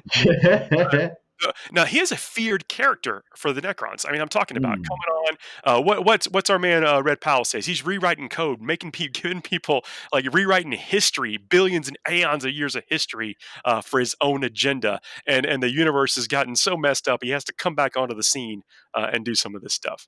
Absolutely right. We have seen the Shield Captain moves, my brother. He moved. Look, shock and awe. But yeah, he's doing work. That first and foremost, that Contemptuous punched his way out of combat either through the shooting or the combat. They have killed that Rhino, and it looks like they have killed what disgorged out of it. Either that or that unit spent some CP. I'll double check. Maybe they spent some CP. Got the big disembarked back behind the ruin to save themselves some damage. I'll jump in, have a look. Well, look at the points here. So even though that Joe has been able to maintain, Steven has been able to climb up by 1. Yeah, So yeah. we've still seen a shift up, so they're both still scoring points, but Steven is able to get 1 extra point on him. So the snapshot right now is telling a slightly different story than it did before. Well, yeah, and we've still got 15 points from while we stand to be added to Steven's score here. So in all likelihood, he's up by 16 right now. And this is what looks to be the top of turn 5. So I think there's something to be measured out for the Custodians to see what they were able to do. Either that or this, we're still into the bottom of turn 4 into Stephen Box's turn. But from the table boss, Stephen emerges, disembarks the Repentia. Yep, good calls. Like I said, he spent the CP to put distance between himself and the Repentia and Joe's units. Only 2 die getting out. They agreed to remove terrain to get an accurate measurement. Good call on their part. Joe now needs a 10-inch charge. He rolls a 5 and a 1 and rerolls and only gets a 9. The captain needs a 7, but also fails with a reroll. The captain is now exposed, as in he is the closest target, so he can be shot, absolutely invested in, absolutely got enough Look, table. that's fine. We want him to be shot. He's supposed to take bullets to the face. He absolutely is. He's supposed to catch las guns in his teeth. He's an absolute champion of humanity. Thank you very much, Justin Nikos. We haven't had Omar show up yet in the chat. Look, you don't have to be present to win. So look, I mean, that's it. I mean, this is promotions have been going on for a long time. We hope you are present, of course, but it's, hey, come in, hit our sponsors up, and then go on your day. Come back and check in with us later. Yeah, exactly right. We'd just love to hear from you, just to hear your exuberance, your excitement. Yeah, such a winner. If you play Necrons, that's for sure. So look to win so much from doing so little. Look at this. So, my fears were that those 20 or so Repentia could have gone in there and cleared that stuff out and then been sitting on the objective. Those fears were apparently unfounded. It looks like the Dreadnought's still there, the Shield Captain's still there, a flock of Custodes are still there. So that objective is very safe. Yeah, I'm still of the opinion that this game is still boxes. He does the Custodian. Sorry, Repentia. Here they come, man. They're going after the Shield Captain. He's got 6 command points in bank, so I'd probably suggest he probably drops 2 to deny the rerolls to hit, because the Repentia hitting on 4s rerolling is pretty bad. Hitting on 4s, not so bad, mate. Looks like it's only about 5, 6, 7 in that unit. Yeah, of course, because they lost 2 to the emergency disembark. So 7, 3 attacks each for Bloody Rose. So what's that? 21 attacks.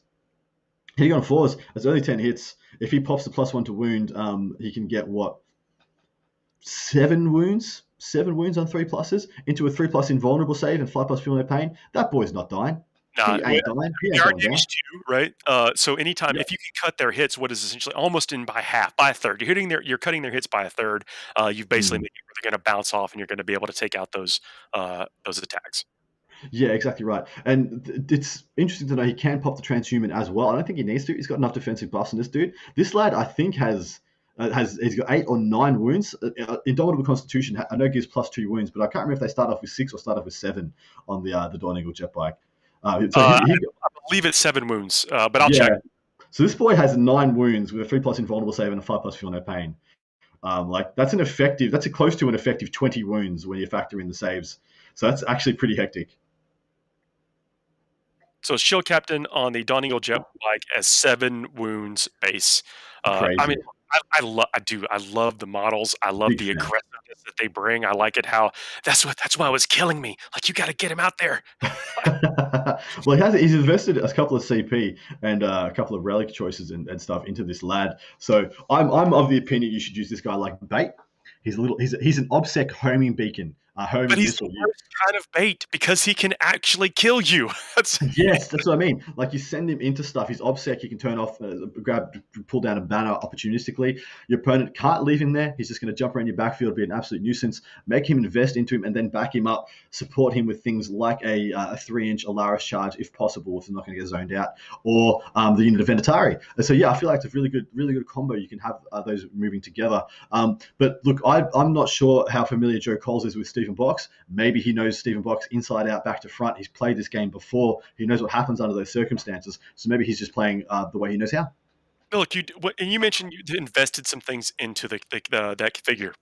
Hmm. You don't want to waste it. Like, I told you, like what we described is, or what I was talking about. I'm not going to commit you to this course of action, but what I was talking about did involve a little bit of die rolling and luck, right? So you are exposing it to risk. What is that risk tolerance? And I guess just where I'm sitting, I saw that the lead in points was tenuous at best, and you need to be moving and getting around, because look, that's your power piece. And if you're controlling that flank, you're having that battle up there in that L-shaped ruin, or over there near that, what is that, fallen pillar or something like that.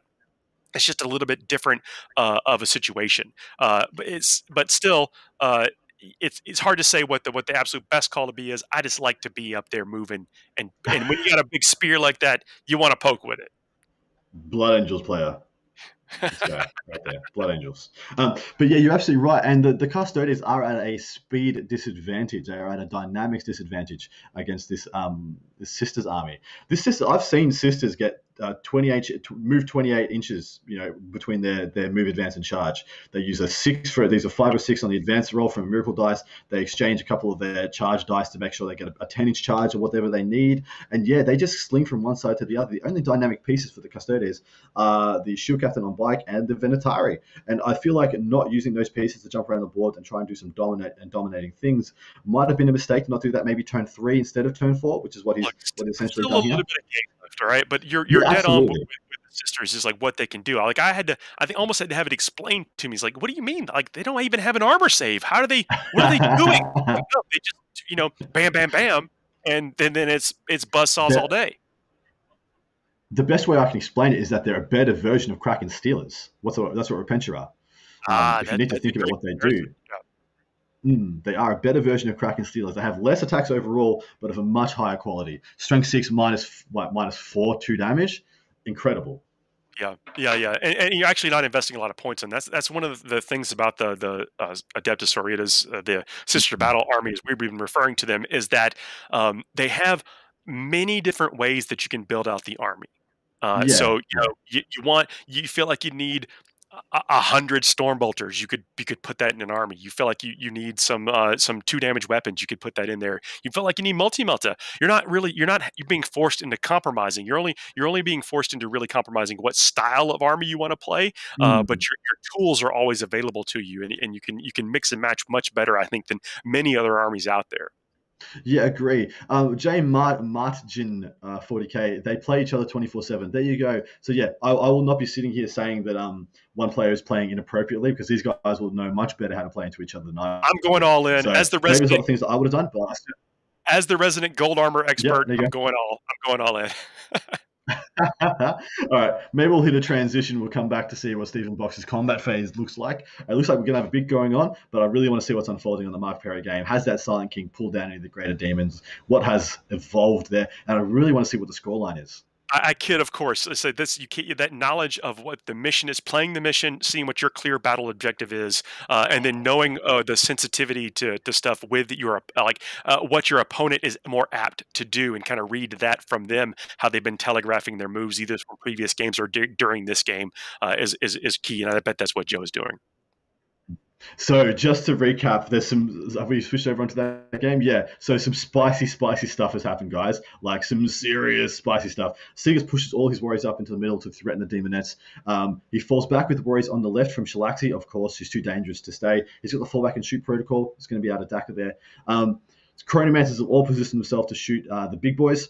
Necron shooting phase. Mark fails the Forbidden Gem on the Silent King. First and foremost. For those who don't know what the Forbidden Gem is, you look at a character or look at a model, you roll 3d6. If you beat its leadership, it can't take part in that phase. E.g., the can't shoot and kill or do anything. He fails it. He fails to roll over a 10, which is a big pain. Now, But on 3d6, that is. I mean, with a 10, I mean, you're looking at.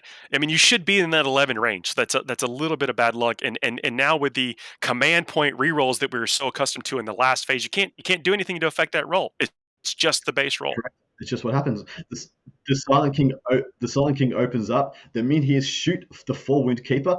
Both miss. E.g., they both roll ones because they hit on 2s. He CPs rerolls one of them into a hit, and then he CP is that into an auto wound, and Mark makes his save. The boss. The small shots kill the Furies on the bottom right. The Chronomancer goes into the 4-wound keeper and gets the kill. The Entropic Lance that I was much maligned in saying it never does anything. It's a wet noodle. Wow. Just pulls down that keeper. Hey, that's why we're here and they're there. That's right. Those who can't do commentate, right? Hey, look, we have we can our opinions. Sometimes they play out. Sometimes we're just dead wrong, and it's kind of neat to see it happen. Yeah, absolutely right. Warriors on the left flank split fire. 9 go into the Fiend rapid fire range, kills it. It'd be in double tap range, of course. 10 go into Shalaxi into her -1 hit. She takes 5 wounds from it. She's got 10 remaining. The Central Warriors kill all but one of the 5 demonettes remaining hiding in the middle. Then the second unit shoots down the bigger demonette squad and kills 16 demonettes. Mark is forced to brace coherency to keep the screening Celeste from being charged. But still has a single model holding back the middle objective. That rule with the coherency and how you pull models and stuff, like it doesn't come up very often, but when it does, it is the slow dagger right into the heart. I mean, it's like you're being forced to make this choice of I'm about to split this unit. I'm going to lose more models than I did from the shooting. You start questioning all decisions. What led me to this point? Exactly right. I'm starting to hear the death knell of this demon's army ringing in my ears. When they were able to keep the primary in their favor, which they were for quite a long time, keep the secondaries down, e.g., denying these kills on these big greater demons from Mr. Siegler, things were looking very good for Mark. I think we've just seen a big swing this turn back the other way. Necron assault phase. This guy charges into Salaxi on the left. Silent King charges the Warlord Keeper and turns off his always strikes first, naturally. The Warriors charge the Demonettes in the middle. Let's see what unfolds from here. That's such a weird thing, but he's got that Novak. Although the AP doesn't necessarily matter against the demons or whatever, but he's aggressively using the warriors. I mean, when you can change up a battlefield role, that's a mark of a good general. And then essentially doing what you have to do in this situation. Dude, I 100% agree. These warriors are doing so much work. It's obnoxious, man. For those of you who are questioning whether 20 warriors is good, I believe 40 warriors is never a bad thing to take. 60, if you want to go that hard down that choice. I mean, what you're doing is you're essentially they're going to be there a long time, and just having that many of the same thing on the table could be very pretty intimidating. And what you're hoping happens in one of those situations is you cause a little bit of target confusion for your opponent. Yeah. I Yep. don't think you're against the equally matched general. They're not going to get confused. As far as like what they should be doing, I don't think. But seeing that wall of steel could potentially cause a misstep or a misplay, or get a unit out of position. Yep, exactly right, dude. Yeah, 100%. He's one unit out of position. The interesting thing is he's got two Chronomancers and three units of Warriors. So there's always going to be kind of one unit of Warriors that either has to be held back or protected differently from the rest in certain matchups. I know, like, as a Dark Angels player, I play my three Talon Masters. And if there's one unit of Warriors that doesn't have the buffs, and I've got Dev Doctrine up as a neg 2, take him to a 6-up armor save, I'm killing that squad. I am absolutely killing that squad if it's at all possible.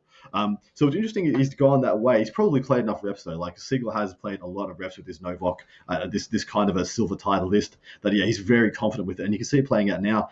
He took 3 confidence pick secondaries, guys. Like all 3 of them. Well, he took the command protocol is you get kills with warriors with HQ choices. He took assassinate and abhor the witch. E.g., he has to kill the greater demons and Celeste to get pretty much any points this game, Well, think and about he's what's going for it. happening here. So one greater demon is like over there on the right is essentially out of the game, just hanging out, basically not doing anything, not making any points back or whatever.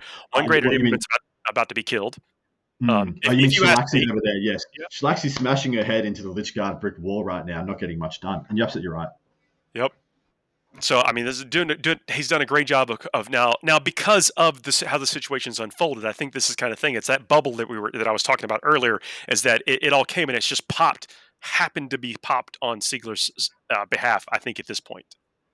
Yeah, very, very, very true. Valerie's just called me out and said every Necron army should start with 60 warriors. I'm not so true. I think some Necron armies should start with 27 Scarabs. And I think if you didn't want to go the warriors, you could just go the Scarabs instead, and that still is a very fine list. No, I actually kind of agree with Valerie. It's like I think you have to start in your mind with 60 warriors, and then really consciously decide if you want to remove any of those. Is like what are you diluting? Now I shouldn't It's say not. that. Let me go back. Is that I'm gonna wait. Just a qualifying statement. Is that your version of every Blood Angels list starts with 30 Sangard and then you pair back from there? No, so I guess let me go back one more stage and contradict myself and agree with you at the same time.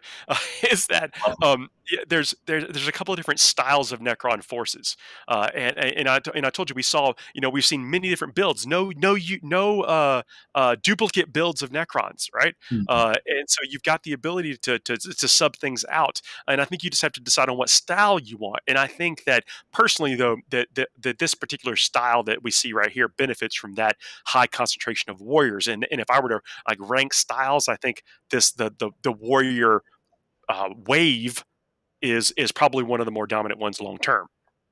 Yeah, I think so. It's the most sustainable way to play. It's the most consistent scorer, I believe. As in, like, if you played this warrior list, this Silver Tide, maybe you don't have the confidence to pick up the Silent King straight away. Maybe chuck in some more Lich Guards, some Praetorians, maybe some Canoptic units.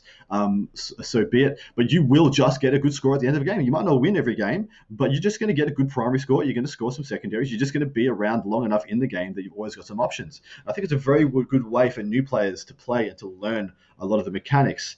Play Necrons. They're a great army.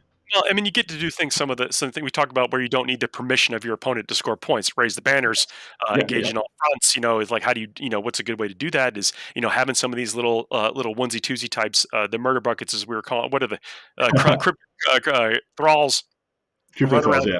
run around doing things while these warriors are acting, like big tar pits or distractions. Can we jump back into the Vanguard Tactics game to see? Yep. Uh, I'll just chuck down our call from the table boss before we move on. So yeah, Siegler has activated his Lich Guard into Shalaxi. She has taken 5 wounds from that combat. She has 5 left.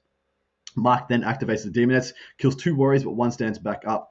The warriors kill the single Demonet behind the ruin, but doesn't kill all the Demonets in the middle, which has 2 left. Likely, he will still hold on to some of his home objectives and swing the primary a little bit more his favor. The Silent King swings and does 10 wounds to the Warlord Keeper of Secrets. There are 6 left.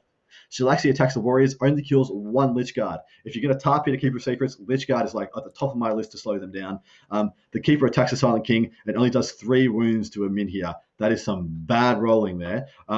The lone Demonet holding the middle objective survives morale to give Mark Perry a 5-point turn on primary. That is actually a big deal. It was going to get a 0 if that guy popped, and now we got a 5 instead. But yeah, let's hit the transition. That is good. Hellfast says, just happy to see Necrons not locked into a single build. And I completely agree. Like, I actually like the way that the Necrons have that kind of stage look. If you're looking down tabletop level on them, they've got this real nice aesthetic to them that did not exist before this edition.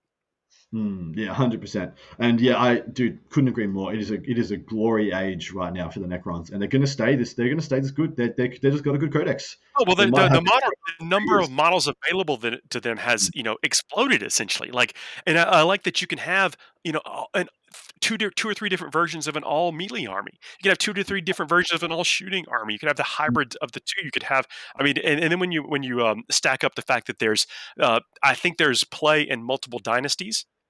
Yep. So that allows some color scheme variation if that's something that matters to you. It's just a beautiful codex now. Absolutely. We able to get our man Richard to hit us a transition when he's able. That'd be fantastic. We're over on the Vanguard Tactics now. Ah, beautiful. Sorry, apologies. Look in the wrong screen. Where is the shield captain? Where is he? Oh, well, look. Dead? Turns out Joe's been right the whole time. You put him up there, he's going to. Turns out I was wrong. Apologies, Joe. Hopefully, he's either died for the cause or he's under the lip of one of these terrain pieces. But I don't see him. Right now, 68 to 55, and I'm sorry to say, so he's got to have 3 points of banners come into the bottom of the game, unless any get picked up or denied to him. He's going to get a 0 on Assassinate. I was really, really curious and worried why he picked Assassinate. I thought that was something that was going to be not working out for most players. But I think this is the type of demonstration that you need to see. That is it? Got to be calculated. Like, I think it's going to pay off for Siegler in the other game. But what we've seen for players is, hey, I'm going to tell you where I have to go and what I have to do, and these other players will go, you know what? I'm going to make it a little bit more difficult for you than you wanted. Yeah, exactly right. The unfortunate reality is this is a Sish's army that doesn't need to use his characters, hence they are something that is able to be denied his opponent. And if you look at the While We Stand We Fight versus Assassinate, he's very likely, almost guaranteed now, to get a 15 for While We Stand We Fight and actually just straight up win this game because of it. But despite that, the fact he's giving his opponent, his opponent's got 3 on Assassinate. 3, just had a couple of points added there. Must so pull off a character.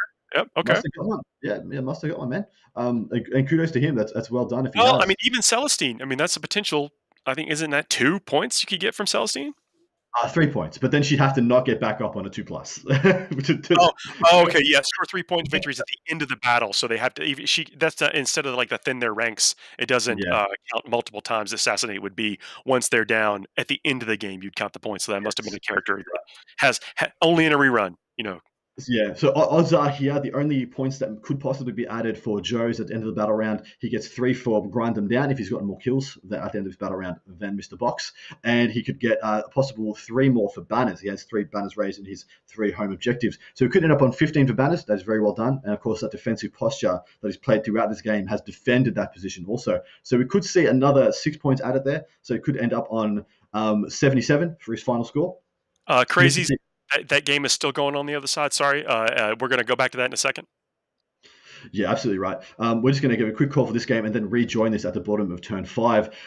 Banners for Mr. Box. He's very likely now. It looks like none of his banners are going to be pulled down. As you can see, there's no custody guard or anything that looks to be on his home objectives. He's going to probably get the 15 for the banners. Really cool to see 2 15 banners on both players. Just how defensively they play this, how chess-like this matchup has been. Engaged on all fronts, he's probably going to sling some stuff at least to get 2 points in his bottom of turn 5. And then While We Stand We Fight, he's going to get 15, man. So right now, if he just gets his 15 for banners, 15 for While We Stand, and 10 on the primary, he's just going to win this game. It's going to be 35, though, 15. It's going to be, wow, 15 for While We Stand, 15 for banners. So you add up another 6 points there. So that's 21, 31. So that'll be 81 points for Stephen Box. And that's my not factoring any engage points. That's my cautious estimation of his final score, I think he's already going to win by 4 points if nothing else happens from here. There's a lot of activity going on in this action zone there that we were Yes. discussing before, and so we'll see what comes out of this. Is if that swings some of the points in a different direction. Well, look, he's lining up to pull down a banner. He has the Alaris has charged through there onto the other side of the Repentia, hugging the inside wall. They've used that move to get onto that home of that back left objective for Stephen Box. Their OBSEC will pull that banner down, almost guaranteed. So yeah, interesting. Let's jump over back to the Mark Perry Steve Siegler game, because that looking is very much in the balance.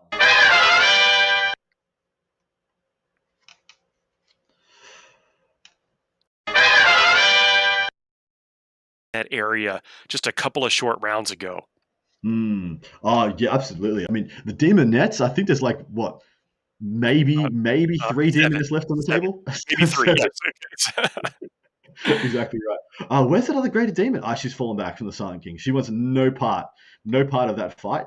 And unfortunately, that Silent King is just going to chase her down. Without a fallback and charge ability, she can't regain any loss of wounds this turn, which would have been the premium thing she could have done. Falling back is still the right thing to do, though. I mean, because you remember, if Silent King kills it, then that's another big point swing that's going to make it hard to come back from. 9 points every time the Silent King kills a keeper. So what you've at least done is introduced a little bit of doubt. So right now the Silent King has to roll and probably only do it either in the shooting phase, because the Silent King is going to commit up to wipe out some other things. I don't think you want to move the Silent King over to where they have an easier charge and shoot, putting him out of position for doing anything else. So you've introduced a little bit of doubt whether or not that big keeper dies. Probably still going to happen, but you're at least making the player roll for it. Yeah, exactly right. And of course, he wants to play for those engage points as well. The score is looking pretty healthy for both players, but man, 57. Is that 57 for Siegler 57 to Perry to in the 40s for Mr. Siegler. So still some catching up to do for him. But like I said, the 9-point swing as soon as that other keeper goes down. I'm of the assumption this is what turn 4. There's still enough time to get that keeper down pretty well. E.g., 9-point swing incoming at some point. Well, I mean, Mark has telegraphed he does not want to engage with that thing right now, and so that's basically a turn where that is not struggling or not battling, not making any points, and so I think that's really going to bite him here in a second. Yeah, very, very telling. For the primary so far for Mr. Perry, he's got I'm trying to read that right. He's got a 10-10-5 so far, and it's 10-5-0. So we haven't seen the bottom of turn 3 yet for Siegler, and that's all has been denied. Turn 4. We haven't seen the bottom of turn 4 for Mr. Siegler. Apologies, because of course you don't score primary turn 1. Secondaries. Abhor the Witch for 3 for the one keeper that's been brought down. Code of Combat is currently sitting at a nice healthy. Is that a 9? I see there. I'm just going to switch over to another view. It is a 9. A 9 for Code of Combat. So that is 3 squads that have been killed by the HQ choices, and then looking like another 3 for Assassinate. Naturally, that one keeper again being brought down. For Mr. Mark Perry, Raise the Banners is looking on a healthy 9. Same again for Engage North Fronts, and for Thin Their Ranks, we are sitting on 4 points. Yeah, look, they're both scoring points. Mark Perry is sitting on 57. It's a very healthy score on top of turn 4 going into turn 5, but he's just so thin on the ground. It almost that's feels what I'm worried about. Is does he have enough to continue to gain, to kill things and score on the other things, and while not hemorrhaging points himself. But yeah, look, we'll see. And if anybody could do it, it is Mark. Absolutely. Just a quick mention from our table bosses.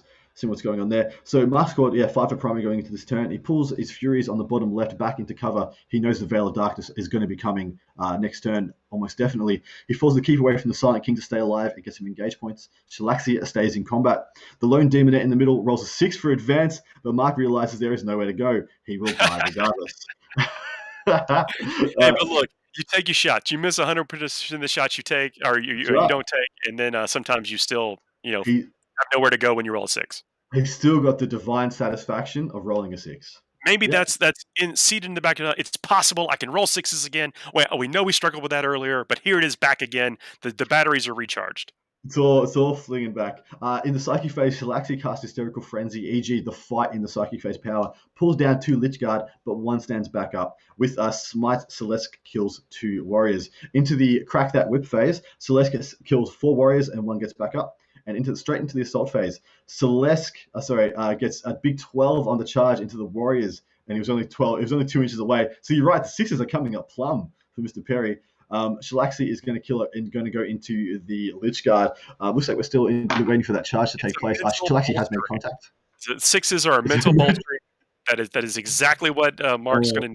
And I had a question in the chat. It's like, is Thin Their Ranks the appropriate thing to take against Necrons? I'm going to say yes. Actually, I support that choice because it clearly says, if they recycle them, you're getting extra points. I mean, now look, getting all through them is a different story altogether. Absolutely. I will say it is a right choice because Mr. Siegler's army is designed to deny good secondary options. So I think as a mediocre third option, a medium scoring third option, it's not mediocre, it's actually quite good. Something you're going to get somewhere in the region of 6 to 9 points out of, I think it's quite good. You can't expect to get any more than that, but just getting that many is pretty good against Siegler. Yeah, but we're talking about this is like sometimes you just want to get points for what you're already doing. Like you already have to do that, so I might as well get bonus points from that. Exactly right. And any of the others, like playing Assassinate is very, very easy to deny. Playing While We Stand is no bueno. You've got 3 big units of Demonettes. Like you just can't have them being your While We Stands. Look, you're playing a combat heavy army. You want to engage. You have to engage. Mm-hmm. So like, how do you double dip on that faction of or factor of your army? Yeah, and yes, spot on, brother. So Shalax is going to go into these Lich Guard. We're interested to see how many she kills. I'm hoping it's a bunch, but it's probably not going to be. They're just so hearty, man. They're so hard to kill. I'm actually a big fan of Lich Guard. Big fan of Lich Guard and big fan of Praetorians. Both have gotten a completely new lease on life in this codex. Yep. Guys, I think we could talk a long time about the Necrons themselves and just the complexity and the options and the various builds of that army. Look, it's no longer just let me just cram as many destroyers as I can into a list, which is a breath of fresh air. Yeah. Yep. So Shalaxi in the fight phase killed 2 Lich Guard and put wounds on a third. Obviously, none of them got back up, which is quite nice. So I think that's probably 4 or 5 of that unit has been taken down so far. Celeste attacks with 8d3 attacks versus the Warriors in the middle and kills them all.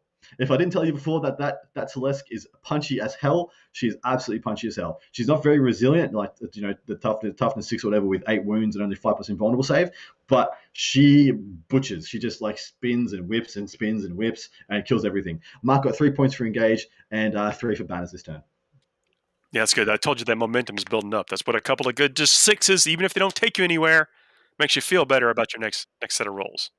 It's going to be a spicy turn. This is the turn Siegler needs to clinch this game and get back into the scoring position, get back into pole position. We should jump back to the Vanguard Tactics game. That game should be in its final stage. It should be wrapping up, and we'll give you a final call there before we take a little bit break.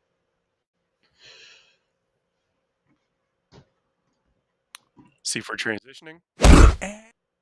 We have actually had a second raffle being done. David Zazoso. David Zazoso has won Forge World Constantine Valdor, essentially the Primarch of the Custodes.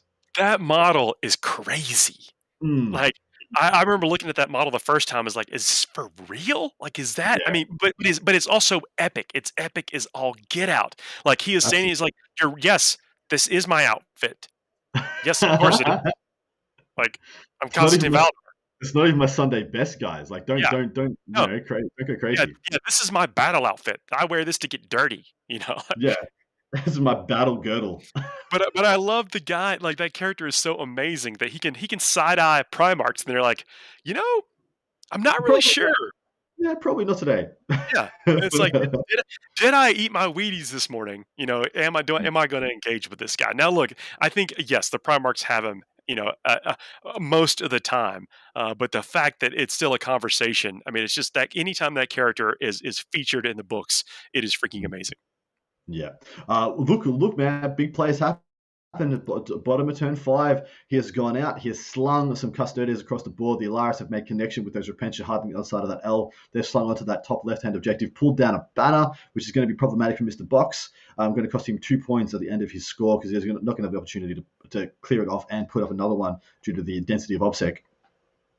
In result, we're ending on a 74 so far, with a possible 3 points to be added for grind them down and 3 points to be added for Banners. He actually picked up another 3 points for assassinate. I'm actually going to have a quick look through, read through what the table boss has said, just to get it, the know-how. Oh, okay. There is something here we missed. There was a Collectus Assassin in one of these lists. Okay. So So basically Joe has to make something. Yeah, I'm just scooted going up to read and it word for word. Yeah.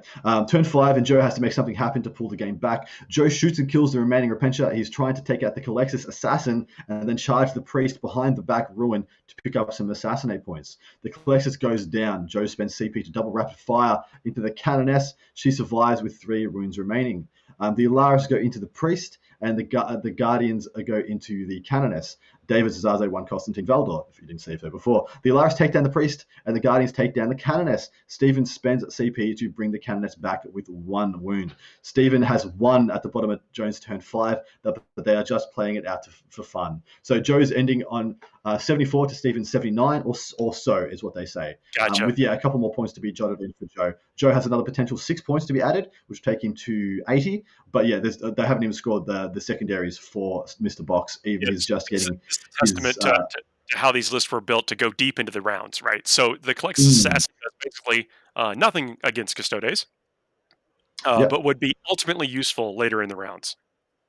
And I like look at the difference that the Canoness getting standing back up was. That'd be a 9-point assassinate instead of being a 6-point assassinate, and their projected scores would be 77 to 79. It would be a 2-point difference if that Canoness didn't have that ability. Oh wow, yeah, that's remembering that you have that late in the game, very important. It's important, man. A unit of Zephyrim being put out of that middle objective, seeing if they can take back their top left-hand objective. If they can take that back, that'll even out the primary somewhat. That'll give him a 10. And then if he can sling something somehow into the bottom right, he will take back another and get a 15. I don't think it matters, though. I know they're going through the motion, so let's check back over to the game that's still a little bit in balance. But we can certainly check back in with them in case there's a line here that they have missed and they discover it while they're going through this. Yeah, spot on. And just J Martin 40k, absolutely. All 3 units of his Zephyrim are still alive. E.g., he's going to get 15 points already, probably 10 for primary, 15 there, probably 2 for engage, and at least 2 more at least 4 more points for banners for the end of turn scoring. I don't know if it was to come in, Steve. Yeah, but it never presented a situation where they had to commit them to bring them in to risk them. And again, I don't even know if that was even possible. It might have been had to have been on his mind though, and I'm sure that if they thought that was a reasonable possibility, that it would have tried to provoke it. Yeah, exactly right. Looks like we're possibly almost going into the charge phase already. These guys are moving at such a nice clip. They're keeping it very, very, very on the toes. Start of turn 4 for Necrons. They score 5 for primary. Protocol of the Hungry Void has been enacted, e.g. it's a choppy time. Plan is to shoot the Silent King into Celesk, the Chronomancers and the Lord positioned to shoot either Celesk or Shalaxi. So that means the Lich Guard have fallen back from Shalaxi also. Siegler splits his warriors left on the left-hand side, shooting Celesk and Shalaxi. Shalaxi goes down, Celesk taking 3 wounds, 5 remaining. The Silent King splits 2 Menhirs, misses the Warlord Keeper, but nukes Shalaxi, 3 more code of combat points in the bag. The Chronomancer does 5 wounds to the Warlord Keeper, 1 wound remaining, and the Lord misses. In the assault phase, Silent King's about to charge and pull down that Keeper, and that'll be all she wrote, unfortunately. Let me tell you what you don't see, a lot of big demons. Yeah, there's 1 left, which has 1 or 2 wounds remaining there. Yeah. There's Celeste just got picked up. Jeez, man, this dude, turn 4, turn 5, Siegler has just gone... Well, what you have to keep making your path to victory may get narrower and more narrow, but you keep looking for it. So you keep how do I make it to where either I'm not giving away points or I can pick up a point or 2? Where do those point swings occur? What I mean by that is when can you deny your opponent a couple of points while picking up something for yourself?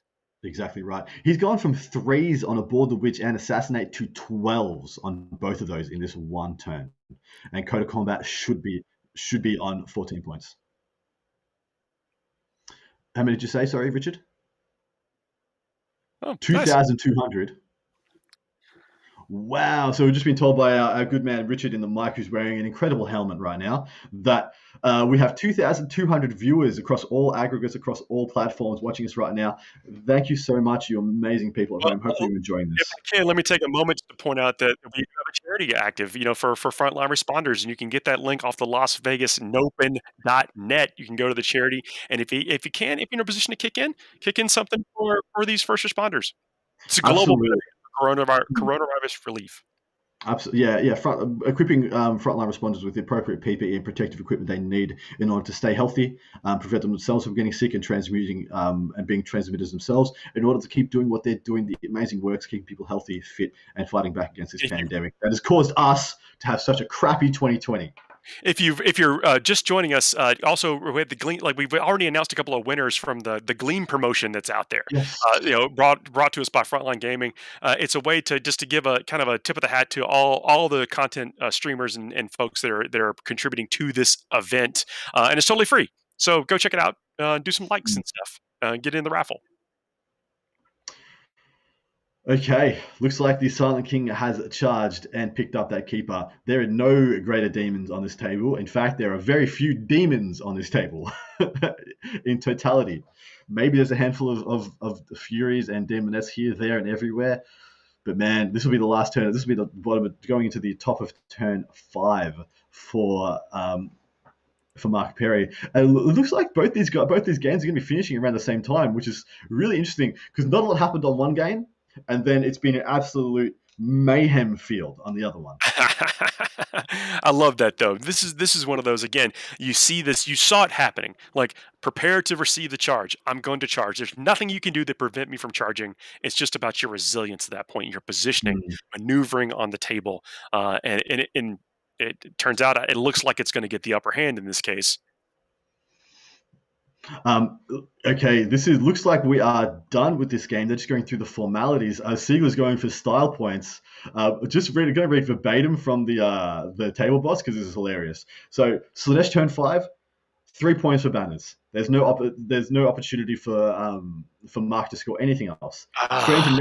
Straight into Necron's turn 5. Siegler's goes for style points and shows he has no chill versus Mark. Already scores 15 for primary. He veils the warriors into the middle of Mark's deployment zone, kills the Furies, and the Silent King kills the last Demonette. That's a wipe. GG, boys. Final score, 84 to Necrons, 68 to the Slanesh. Thank you very much, Neil. Absolute legend. You absolutely table bossed that game. Those notes were phenomenally good. God, what an explosive game. I like the play on both sides. I do think that there was like the handshake, sportsmanship, absolutely amazing. I do. I like the play on both sides. I think Siegler, it wasn't by accident he came out on top. We know he's the defending champion. We know he's got the chops to deal in this situation. But that was an aggressive play by Mark, and not every player I think knows how to deal with that. Exactly right. Apologies. I do think it was actually Peter the Falcon. Is it Peter the Falcon doing the stream boss for that game? If so, thank you so much, Peter. You do an amazing job. I love your notes. They're some of the best I get to read. Absolute pleasure. The boys are just wrapping up, so we will transition back to Vanguard Tactics. See how it's going there. Well, I'll tell you what, like you may get some debriefs from their stream, so check them out. Have the two streams going, us and them, if that's something you have the capacity or ability to do on your devices. 100%. Let us see where the Vanguard Tactics boys sit right now. They should be pricing up their last turn. We should be wrapping these up within like three or 4 minutes of each other, which is quite impressive considering they're on literally other sides of the globe. Haven't seen the scoring done for the bottom of turn 5 yet, but with nothing really having had a change, we've got some banner scores coming in. So that's 2 points of banners for Mr. Box. He has slung a unit of Zephyrim out to get 2 points on engage. I don't think he's got anything that's going to make it all the way to the other side of the table, unless that single wound model there is a model to the left of the Custodes and just to the right of between the Gladys Dreadnought and hanging out there. Is that his Canoness? Because we know she came back on 1 wound remaining. Has he moved advanced her through the ruin to get that points on engage? That'd be very clever, seeing as the bottom of turn there is really no risk there.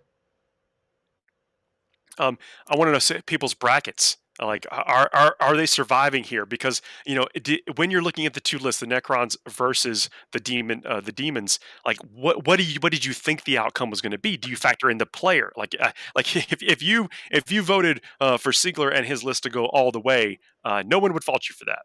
No, no one at all. But on paper, though, I think that the demons had a few more tricks.